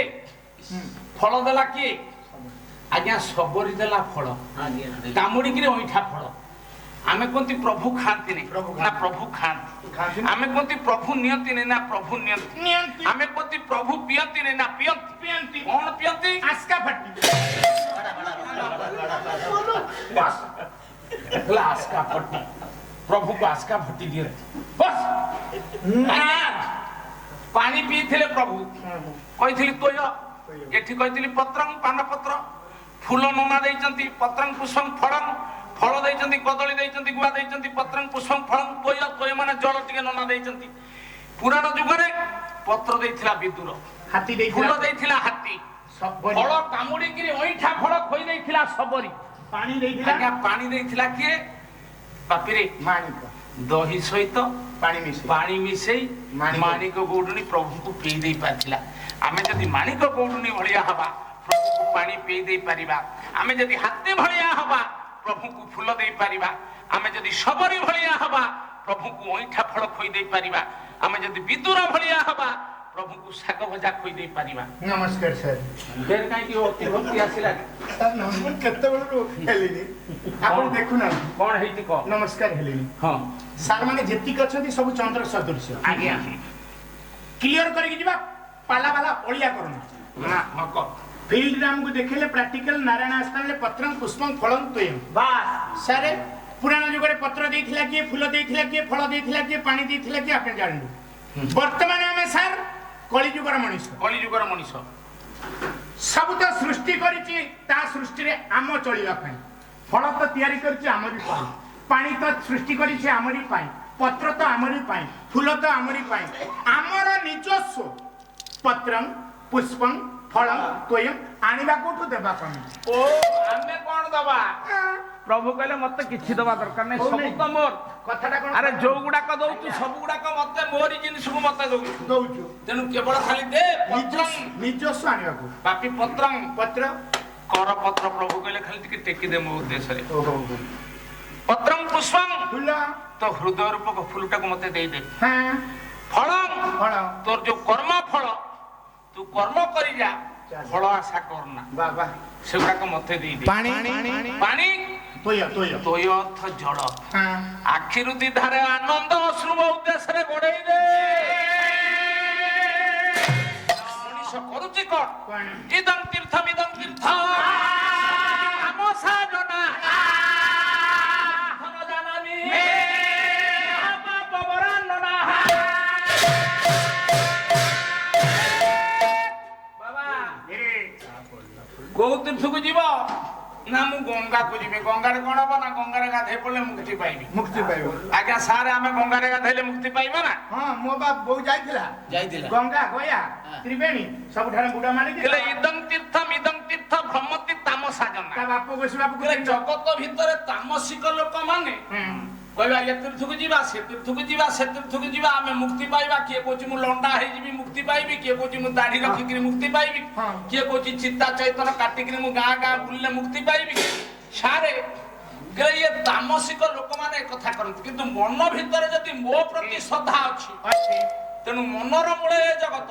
ମନକୁ କିଏ ଆମେ ଗଙ୍ଗାକୁ ଯିବା ଗାଧେଇ ପଡିବା। ବାପା ଗଙ୍ଗାରେ ଗାଧେଇ ପଡିଲେ ମୁକ୍ତି ପାଇଯିବା ନା? ମୁକ୍ତି ତ ପାଇଲୁ ଗଙ୍ଗା ପାଣି ବୋତଲରେ ପୁରେଇକି ଆଣିଛୁ, ଯୋଉଠି ଅପବିତ୍ର ହଉଛି ଆମେ ଛିଞ୍ଚିକି ପବିତ୍ର କରୁଛୁ। ଆପଣ ମାନଙ୍କର ପରମ ଶାସ୍ତ୍ର ଭାଗବତରେ ଜଗନ୍ନାଥ ଦାସ କହିଲେ ଗଙ୍ଗାରେ ବୁଡ ମାରିବା ମୁକ୍ତି ପାଇବା। ଗଙ୍ଗା ବିଚାରୁ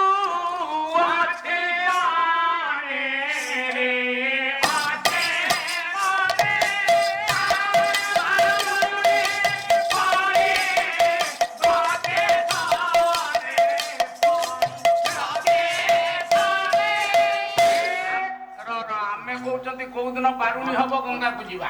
ସେଟା ଗଙ୍ଗା ଭାବୁଛି କୋଉ ଦିନ ବାରୁଣୀ ହବ, କୋଉ ଦିନ ବାରୁଣୀ ହବ। କାହିଁକି ନା ଆସିବେ ମୋର ଭକ୍ତ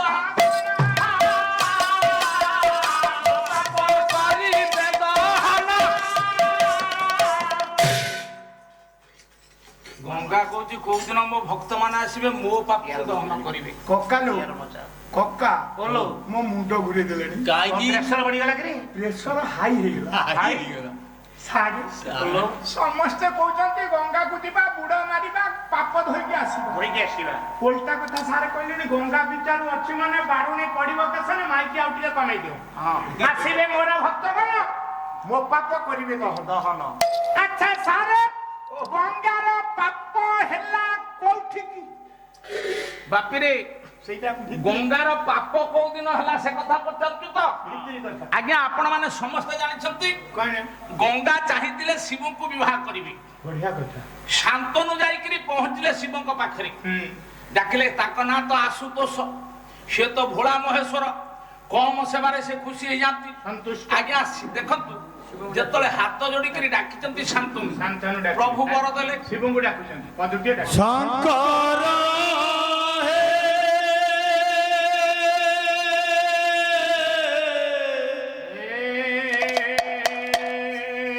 শঙ্কর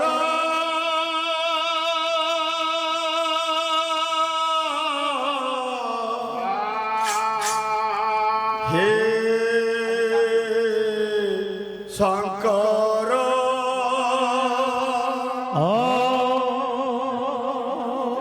হে শঙ্কর শিব শঙ্কর ବସନ୍ତୁ ସାରିଦେବା ତ ଆଉ ସାରେ কলাশগিরিরে বাস তুমর কবে দিয়া পারা তুমি তবে পারা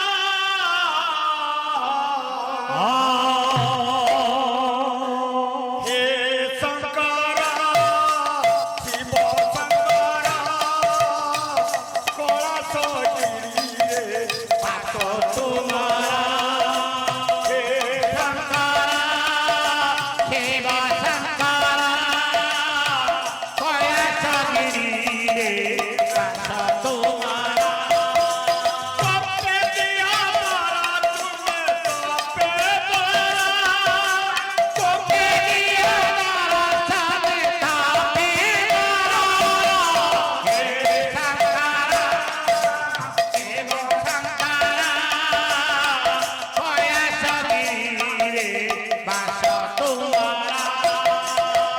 খন্ডা পাদুকা নেই তো পাদে আসি ধানি খন্ডা পাদুকা নেই তো পাদে আসি ধানি খন্ডা পাদুকা নেই তো পাদে আসি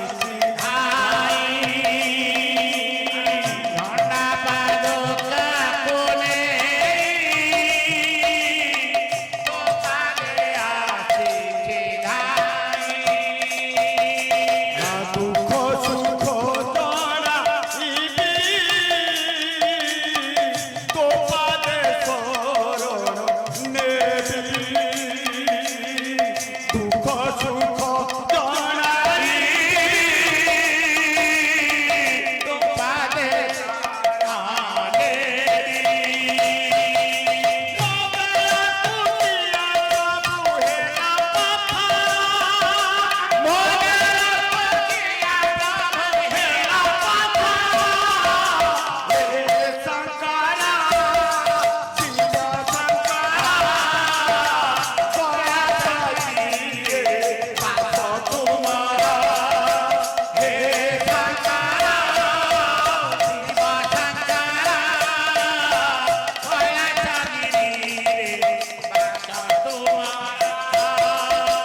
অন্ধ ছোটা পূজা গলে তো পাদে শরণ নেলে অন্ধ পূজা ছোটা গলে তো পাদে শরণ নেলে ছোটা কুবা তো দিছিলা ছোটা চালি চালি গলা অন্ধ কুবা তো দিছিলা ছোটা চালি চালি গলা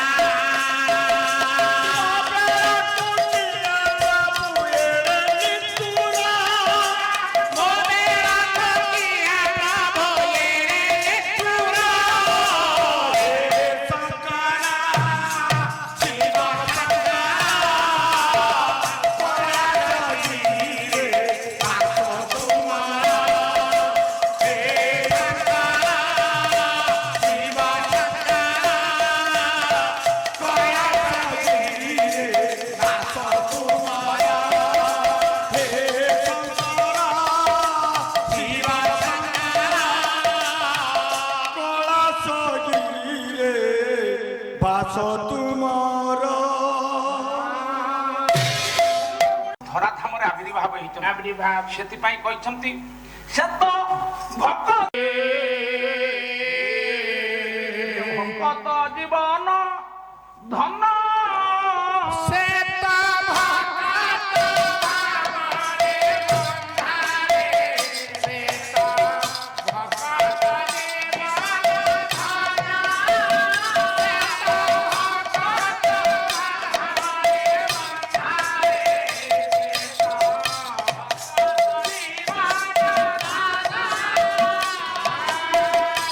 ତାକୁ ଖୋଜିଲେ ସେ ତ ଖୋଜଇ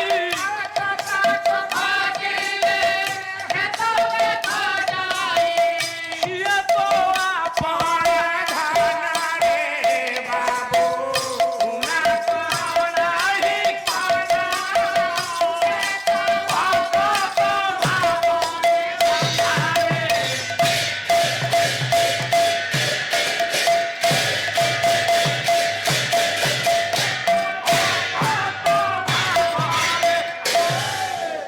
ପାଲା କୋଉଠି ରେ ବାପା?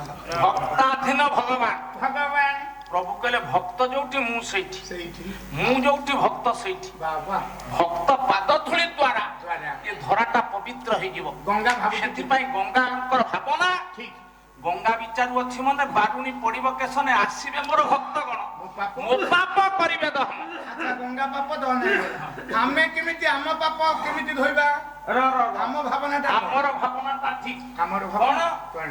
ନା ଗଙ୍ଗା ଥିଲେ ବିଷ୍ଣୁଙ୍କର ନଖ କଣରେ ଆଜ୍ଞା 84 କାଠି ଗଭୀର ଗଙ୍ଗା ଜଳ ବ୍ରହ୍ମା ପ୍ରଭୁଙ୍କର ପାଦକୁ ଧୋଇଦବା ପାଇଁ ନେ ଯେତେବେଳେ ପାଦରେ ଢାଳି ଦେଇଛି ବାମନ ଅବତାର ये पाद कुनौटी बंदा के बही काए तुषार कणिका प्रायो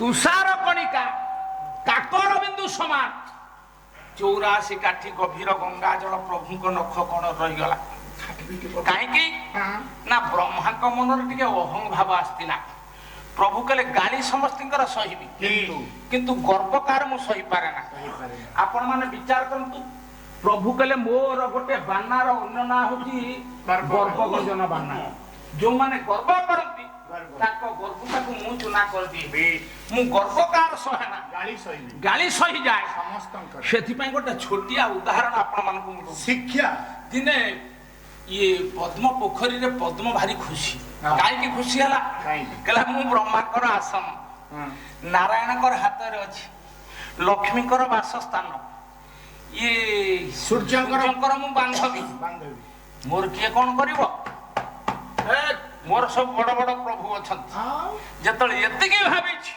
कहले सहस्रपत्रा सूर्य बंधु लक्ष्मी वासुदेव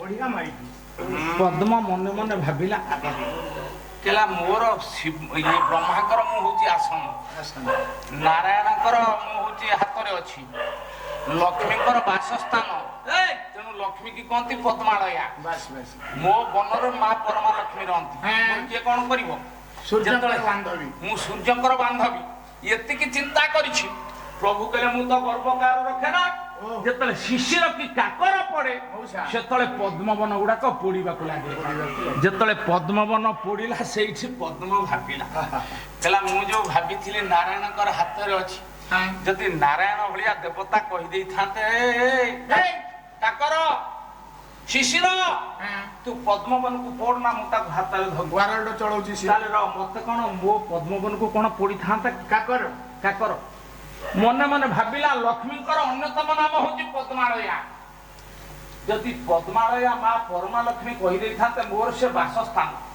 तू पद्मवन को पोड़ ना बुढ़ा ब्रह्मा र से कोन पद्मवन को पोड़ी थाते लक्ष्मी भी मते बंचै पारले नै तेनु मने मने भाबिला ब्रह्माकर मो आसन जदि बेदबर ब्रह्मा खाली कहि देई थाते मोर आसन होची पद्म सृष्टि तैयारी कर अरे काकर रे शिशिर पद्मवन को पोड़ ना से कोन मते पोड़ी थांता सूर्य तेनु जदि सूर्य देवता कहि देई थाते मोर से बांधवी ତୁ ପଦ୍ମବନକୁ ପୋଡ଼ ନା ସେ କ'ଣ ପୋଡ଼ିଥାନ୍ତା ତେଣୁ ମୋର କ'ଣ ହେଲା ନା ମମା କର୍ମ ଦୋଷ ସେତିକି ବେଳେ ଆମେ ଭାବନ୍ତି ଯେତେବେଳେ ଦୁଃଖ ପଡ଼େ ଆମେ କହନ୍ତି ଆମ କର୍ମରେ ଥିଲା ନାଇଁ ଆଜ୍ଞା ଆମେ ଯୋଉ କର୍ମ କରିଥାନ୍ତି ସେ ଫଳଟାକୁ ଖାଆନ୍ତି ସେଥିପାଇଁ କହିଲେ କର୍ମ ଅଟଇ ମୂଳ ବୀଜ ବୃକ୍ଷ ଅଙ୍କୁରି ଉଠେ ତେଜ ଆପଣ ମାନଙ୍କର ଗୋଟିଏ ଦୀନକୃଷ୍ଣ ଦାସ ରସକଲଳ କ ଅନୁପ୍ରାସ ପାଲା ପାଇଁ କ ଅନୁପ୍ରାସ ଶରୀର ପାଇଁ ଚେବେନ ପ୍ରାସ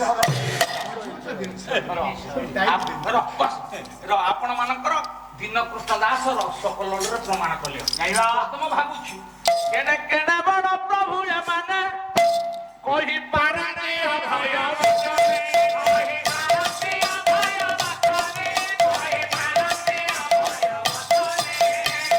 କେଡେ କେଡେ ବଡ଼ ପ୍ରଭୁ ଏମାନେ ଯାହା କହିଦେଇଥାନ୍ତେ ସେଇ ଯାହା ହେଇଯାଇଥାନ୍ତା କେହି ରଖି ନ ପାରିଲେ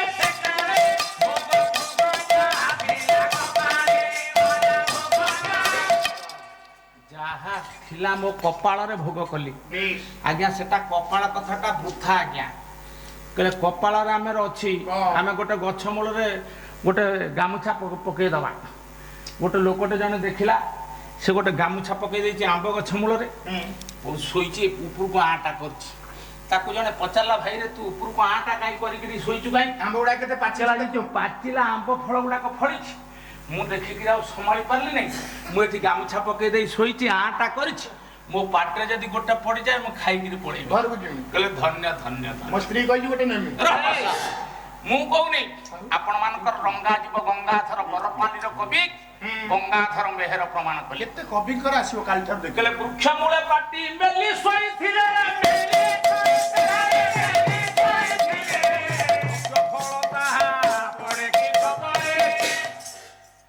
ବୃକ୍ଷ ମୂଳେ ପାଟି ମେଲି ଶୋଇଥିଲେ ପକ୍ଷ ଫଳ ବା ପଡେ କି କବଳେ ସେ ତା କବଳରେ ପଡିବ ଆମେ ଯଦି କର୍ମ ନ କରି ଘରେ ବସିକିରି କହିବା ଆଜି ଖାଇବାକୁ ମିଳିଲା ନାହିଁ ଆମ କପାଳ ଥିଲା କହିଲେ ନାଇଁ ଆଜ୍ଞା ସେ ସବୁ ଭୁଲ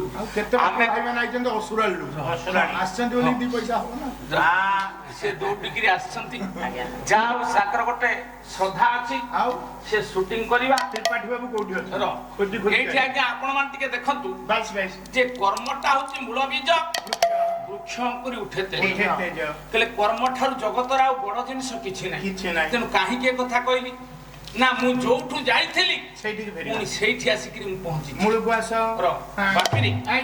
କୋଉଠୁ ଯାଇଥିଲି ନା ଆପଣ ମାନଙ୍କୁ ମୁଁ କହିଥିଲି ଯେ ଇଏ ଜଗତ ଭିତରେ ସବୁ ହଉଛି ଅସାର କେବଳ ସାର କଣ ବାପା ସବୁ ଅସାର ଯୋଉ ଜଗତ ସାର ହଉଛି ୟୁରିଆ ଗ୍ରୋମର ପଟାସ କ୍ୟାଲସିୟମ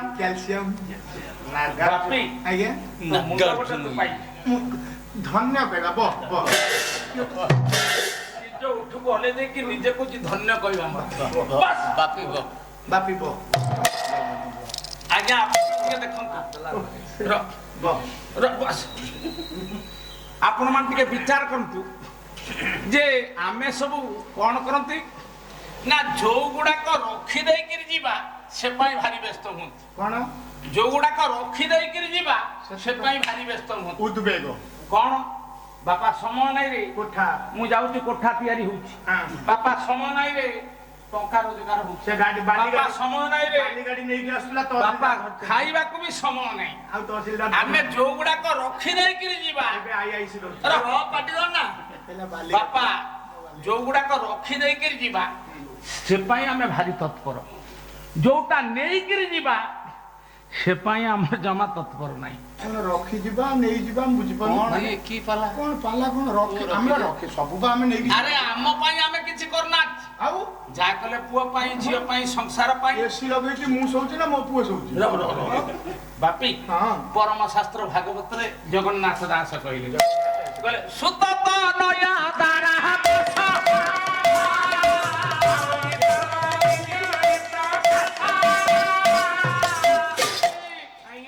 ये सब बिजुली समान कोठाबाड़ी बिजुली समान पुओ झियो बिजुली समान मेघ भीतर जमती बिजुली चक कर लीन हो जाए केतबळे के लीन हो जीव कहि हबनी आमे करंती कोन ना यहाँ को स्नेह बंदी होली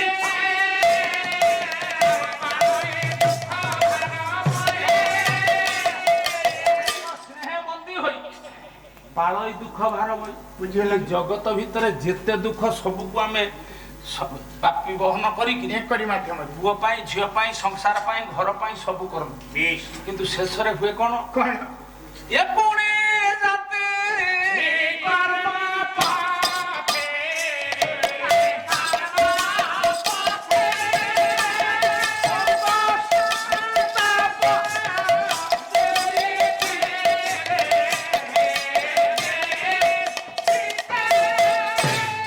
ଏମାନେ ଯାନ୍ତି କର୍ମ ପଥେ ଶୋକ ସନ୍ତାପ ଦେଇ ଜିତେ ଆମେ ଶୋକ କରନ୍ତି ଚିନ୍ତା କରନ୍ତି ମୋ ପୁଅ ମୋ ଝିଅ ମୋ ଘର ମୋ ସମ୍ପତ୍ତି ବାକିରେ ଆଜ୍ଞା ଯୋଉ ଗୁଡାକ ଜଗତରେ ଆମେ ରଖି ଦେଇକିରି ଯିବା ସେଥିପାଇଁ ଆମେ ଭାରି ତତ୍ପର ଇଏ ସବୁ କଣ ମୋ ସାଙ୍ଗରେ ଯିବେ ଛୋଟା ନା କିରେ କେହି ଯିବେନି ଏ ଘର ଘର ତୋ ସାଙ୍ଗରେ ଯିବନି ଏଇ ଛୁଆ ପିଲା ଛୁଆ ପିଲା ଯିବନି ମୋ ସ୍ତ୍ରୀ ଆରେ ଛୁଆ ପିଲା ଯିବେନି ତୋ ସ୍ତ୍ରୀ ଯିବ ନା ସ୍ତ୍ରୀ ବି ଯିବନି ନ ଯାଉ କିନ୍ତୁ ଭାଜା ଯିବ ଆରେ ମୂର୍ଖ ଆଜ୍ଞା ସ୍ତ୍ରୀ ଯିଏ ଭାଜାସି ସ୍ତ୍ରୀ ଅଲଗା ଭାଜା ଅଲଗା ଅଲଗା ସ୍ତ୍ରୀ ଯିଏ ଭାଜାସି ଆରେ ସ୍ତ୍ରୀ ଅଲଗା ଭାଜା ଅଲଗା କହିଲା ସ୍ତ୍ରୀ ଯେ ଭାଜା ସେ କହୁଛି କହୁନ ଅନେଇ ସ୍ତ୍ରୀ ଯିଏ ଭାଜାସି ସ୍ତ୍ରୀ ଅଲଗା ଭାଜା ସ୍ତ୍ରୀ ଯେ ଭାଜା ସେ ସ୍ତ୍ରୀ ଯେ ସ୍ତ୍ରୀ ରହ ବାପି ସ୍ତ୍ରୀ ଅଲଗା ଭାଜା ଇରେ ରହ ତମେ କହୁଛ ସ୍ତ୍ରୀ ଅଲଗା ଭାଜା ଅଲଗା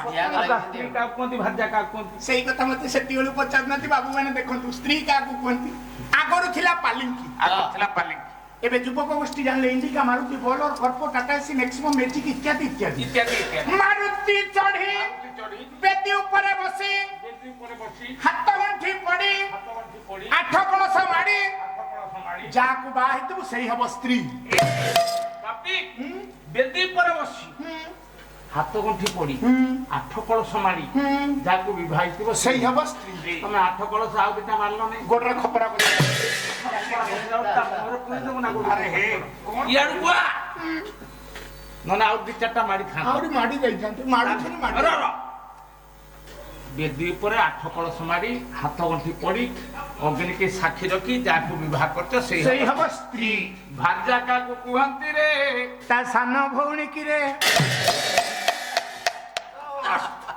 ନାକ ବାଡେଇଛି ନା ଆଜି ଯାହାକୁ ବୋଲୁଛୁ ଧୀରେ ଧୀରେ ମୋର ପିନ୍ଧିଲା ବସନ ନୁହେଁ ତ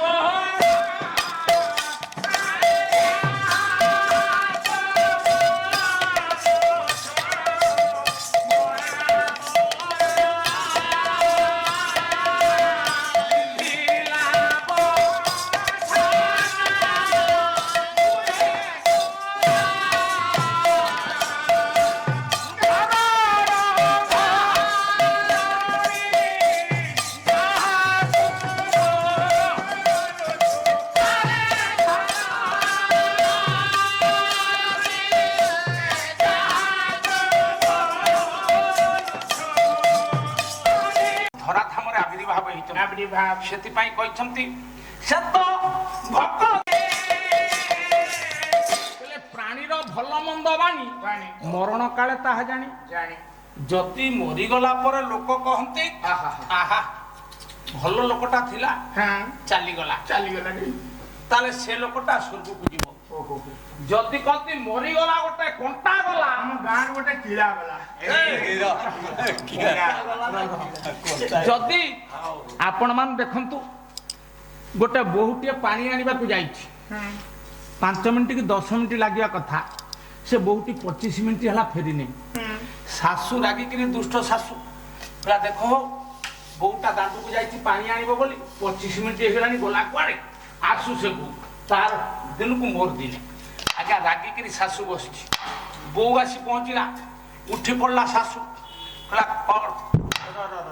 କହିଲା ମା ମୋ କଥାର ଆଗେ ଜବାବ ଦେଇ ସାରେ ଭିତରକୁ ପଶିବୁ କଣ ମା ତୁ ତ ପାଣି ଆଣିବାକୁ ଯାଉ 5 ମିନିଟ୍ ଲାଗେ ନା 10 ମିନିଟ୍ ଲାଗେ ତୁ 20-25 ମିନିଟ୍ ହେଲା କରୁଥିଲୁ କଣ ଗାଁରେ ମା ମୁଁ ପାଣି ଆଣିବାକୁ ଯାଇଥିଲି ସତ ହେଲେ ପାଣି ଆଣିଲା ବେଳକୁ ସେ ଗାଁର ତ୍ରିପାଠୀ ଗଡ ବୁଢା ଚାଲିଗଲା ମରିଗଲା ମରିଗଲା ତୋର କଣ ହେଇଗଲା ମୁଁ ଦେଖୁଥିଲି ମା ବୁଲିକି ଗାଁ ସାରା ତ୍ରିପାଠୀ ଗଡ ବୁଢା ସ୍ୱର୍ଗକୁ ଗଲା ନା ନରକକୁ ଗଲା? ଓହୋ ତୁ ଦେଖୁଥିଲୁ ବୁଢାଟା ସ୍ୱର୍ଗକୁ ଗଲା ନା ନରକକୁ ଗଲା? ହଁ ମା, ତୁ କଣ ଜାଣିଲୁ ସ୍ୱର୍ଗକୁ ଗଲା ନା ନରକକୁ ଗଲା? ମୁଁ ଦେଖିଲି ଯା ଅନୁଭବ କଲି ବୁଢା ବୋଧେ ସ୍ୱର୍ଗକୁ ଗଲି। ଶାଶୁ କହିଲା ଲେଟ୍ ହେଲା ସତ କହ ତୁ କେମିତି ଜାଣିଲୁ ଯେ ବୁଢାଟା ସ୍ୱର୍ଗକୁ ଗଲା ବୋଲି? ମା ତମେ ମତେ କହିଲା ସମସ୍ତିଙ୍କ ପାଟିରେ ହାୟ ହାୟ ବୁଢାଟା ଚାଲିଗଲା, ଧର୍ମୀ ଲୋକଟା ଥିଲା, ଆହା ଚାଲିଗଲା, ଭଲ ଲୋକଟା ଥିଲା। ସମସ୍ତେ ଯେତେବେଳେ ଭଲ ଭଲ କହୁଛନ୍ତି ସେ ଲୋକଟା ମରିଗଲା ପରେ ସ୍ୱର୍ଗକୁ ଗଲା। ସେଥିପାଇଁ ଭଗବତ ଗୀତାରେ ଭଗବାନ ଶ୍ରୀକୃଷ୍ଣ ଅର୍ଜୁନକୁ ବୁଝେଇଲେ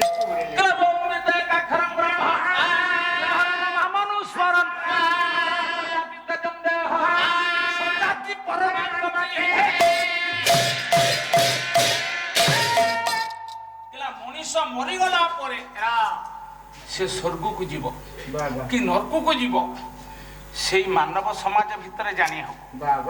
ଯଦି ନରକକୁ ଯାଏ ସମସ୍ତେ ଛି ଛି କରୁଥିବେ, ଆଉ ଯଦି ସ୍ୱର୍ଗକୁ ଆସେ ତାହେଲେ ପ୍ରାଣର ପ୍ରୟାଣ ସମୟରେ ଓಂ ମିତେ ଏକାକ୍ଷରଂ ବ୍ରହ୍ମ, ଓಂ ରୂପକ ଏକାକ୍ଷର ବ୍ରହ୍ମ ରୂପରେ ମୁଁ ତାକୁ ଦର୍ଶନ ଦେଇଦିଏ। ଦର୍ଶନ ଦେଇଦେଲା ପରେ ସେ ମୋ ପାଖକୁ ଆସେ, ଆଉ ସେ ଫେରେ ନା। ମୁଁ ଅଛି କୋଉଠି? ଆପଣ ମାନଙ୍କର ସେଇ ଭଗବତ ଗୀତାରେ ଭଗବାନ ଶ୍ରୀକୃଷ୍ଣ ଅର୍ଜୁନକୁ ବୁଝେଇଲେ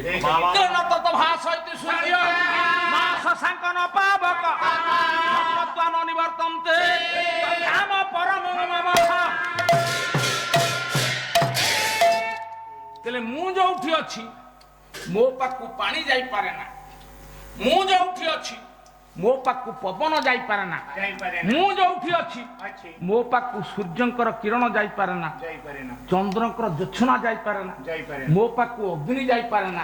ପୁଣି କହିଲେ ଯଦୁଦତ୍ୱା, ଫେର କହିଲେ ଯିଏ ଯିବ ତାହେଲେ ତ କେହି ଯାଇପାରିବେନି ପ୍ରଭୁଙ୍କ ପାଖକୁ।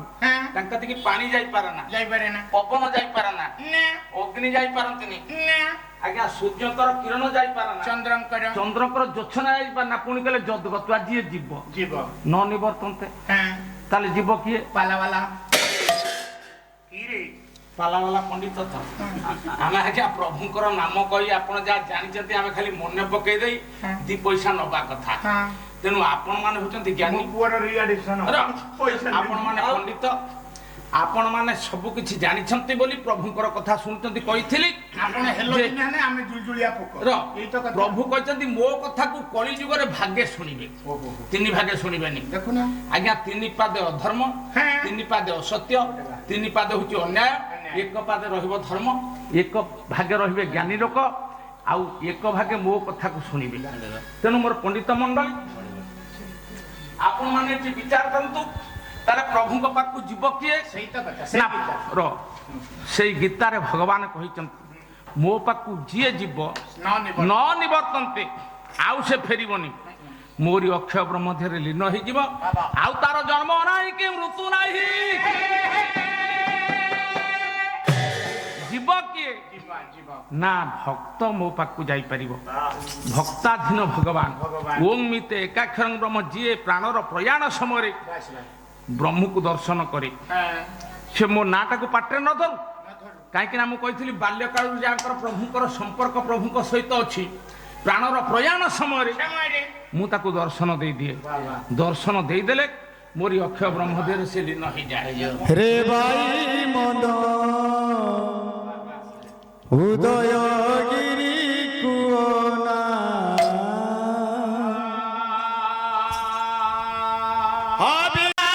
ନିରତେ ଲାଗିଛି ରେ, ନିରତେ ଲାଗିଛି, ଖେଳୁଛି ପରମ ସୁନା ରେ ଭାଇ ମନ ଉଦୟ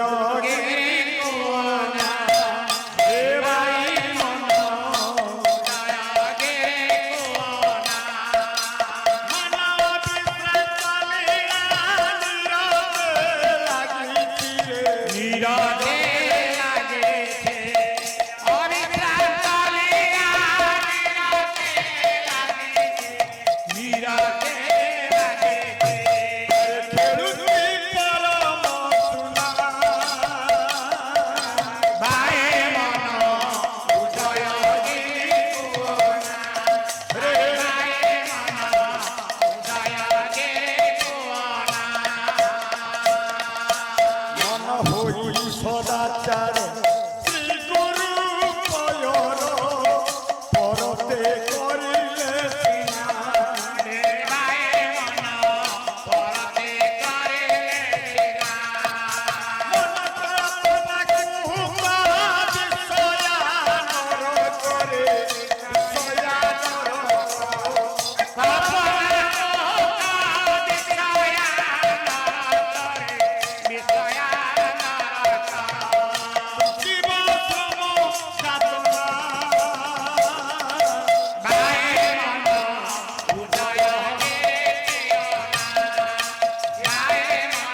ଭାଇ ମନ ଉଦୟଗିରି କୁଆନା। କଥାଟା ପଡିଛି ଭକ୍ତାଧୀନ ଭଗବାନ ଆମେ ଆସିଛନ୍ତି ସମସ୍ତେ ଚାଲିଯିବା ସମସ୍ତେ ଯିବେ ଜଗତ ଭିତରେ ଯୋଉଟାକୁ ଚିରନ୍ତନ ସତ୍ୟ ଚିରନ୍ତନ ସତ୍ୟ ତାକୁ ଆମେ ଭୁଲି ଯାଆନ୍ତି ଭୁଲି ଯାଆନ୍ତି। ଯୋଉଟା ଜଗତ ଭିତରେ ଆମେ ନେଇକିରି ଯିବା ନାହିଁ ବନ୍ଧନ ସବୁ ଗୁଡାକ ଛାଡି ଦେଇକିରି ଯିବା ସେଥିପାଇଁ ଆମେ ଖୁବ ତତ୍ପର ହୁଅନ୍ତୁ ଆଉ ଯୋଉଟା ନେଇକିରି ଯିବା ସେଇଟା ହଉଛି ଧର୍ମ ଧର୍ମ କହିଲେ ଧର୍ମ ଏକା ଗୋଟେ ମହତ ପଣିଆରେ ମହତ ପଣିଆରେ ମହତ ପଣିଆ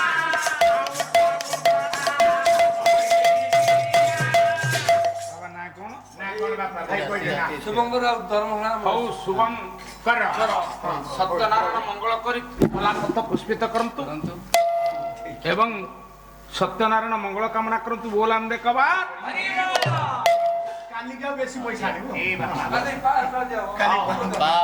ହଉ ମୋର ପଣ୍ଡିତ ମଣ୍ଡଳୀ ଆପଣ ମାନେ ଏଠି ବିଚାର କରନ୍ତୁ ଆମେ ଆସିଛନ୍ତି ସମସ୍ତେ ଯିବା ଯିବା ଆଜ୍ଞା ମୃତ୍ୟୁ ହିଁ ହଉଛି ଧ୍ରୁବ ସତ୍ୟ ଧର୍ମ ଆଉ ସବୁ ହଉଛି ମିଥ୍ୟା ଆମେ ଯୋଉ ଧର୍ମକୁ ନେଇକିରି ଯିବା ଆମେ ସେ ବାବଦରେ ଚିନ୍ତା କରନ୍ତୁନି ଆମେ ସଦା ସର୍ବଦା ଚିନ୍ତା କରନ୍ତି ମୋ ପୁଅ ମୋ ଝିଅ ମୋ ସଂସାର ମୋ ଘର ସେ ସବୁ ମୋର ନୁହେଁ ଭବ ବନ୍ଦନ କାଟି ମନ ସାର୍ ଏବେ ବଢେଇ ଦବା ଆଜ୍ଞା ଭବ ବନ୍ଦନ କାଟି ମନ ଚାଲରେ ବଡ ବିଷମ ଦୁନିଆ ହାଲା ଭବ ବନ୍ଦନ କାଟି ମନ ଚାଲରେ ବଡ ବିଷମ ଦୁନିଆ ହାଲା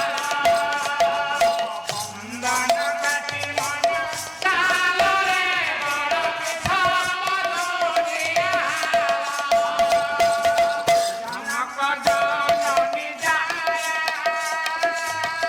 ଆଜି ସବୁ ମିଛ ମାୟା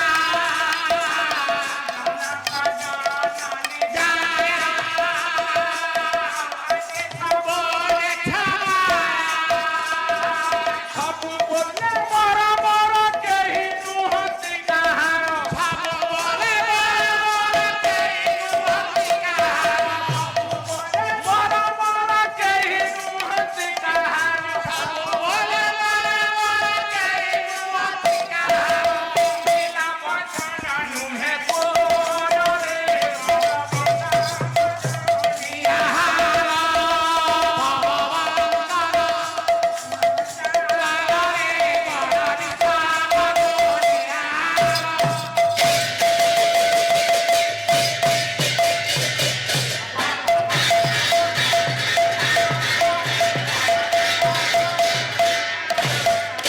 ହରିବୋଲ କରତାଳି ଏକ ସଙ୍ଗେ ଥିବ ଭବ ନାରାୟଣ ଦରବାର ଉଛୁଳି ପଡିବ ଭବ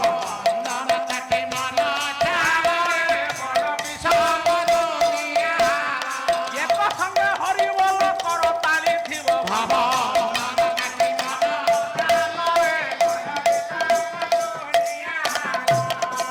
ଦିନ ଜନ ସଂରକ୍ଷଣ ଦିନ ଜନ ସଂରକ୍ଷଣ ମହା ଏକ ସଙ୍ଗରେ ଏକ କଣ୍ଠରେ ହରିବୋଲ ସହିତ ଜୋର କରି କରତାଳି ଥାଉ ଭାରତର ଦୁଃଖ ହାୟ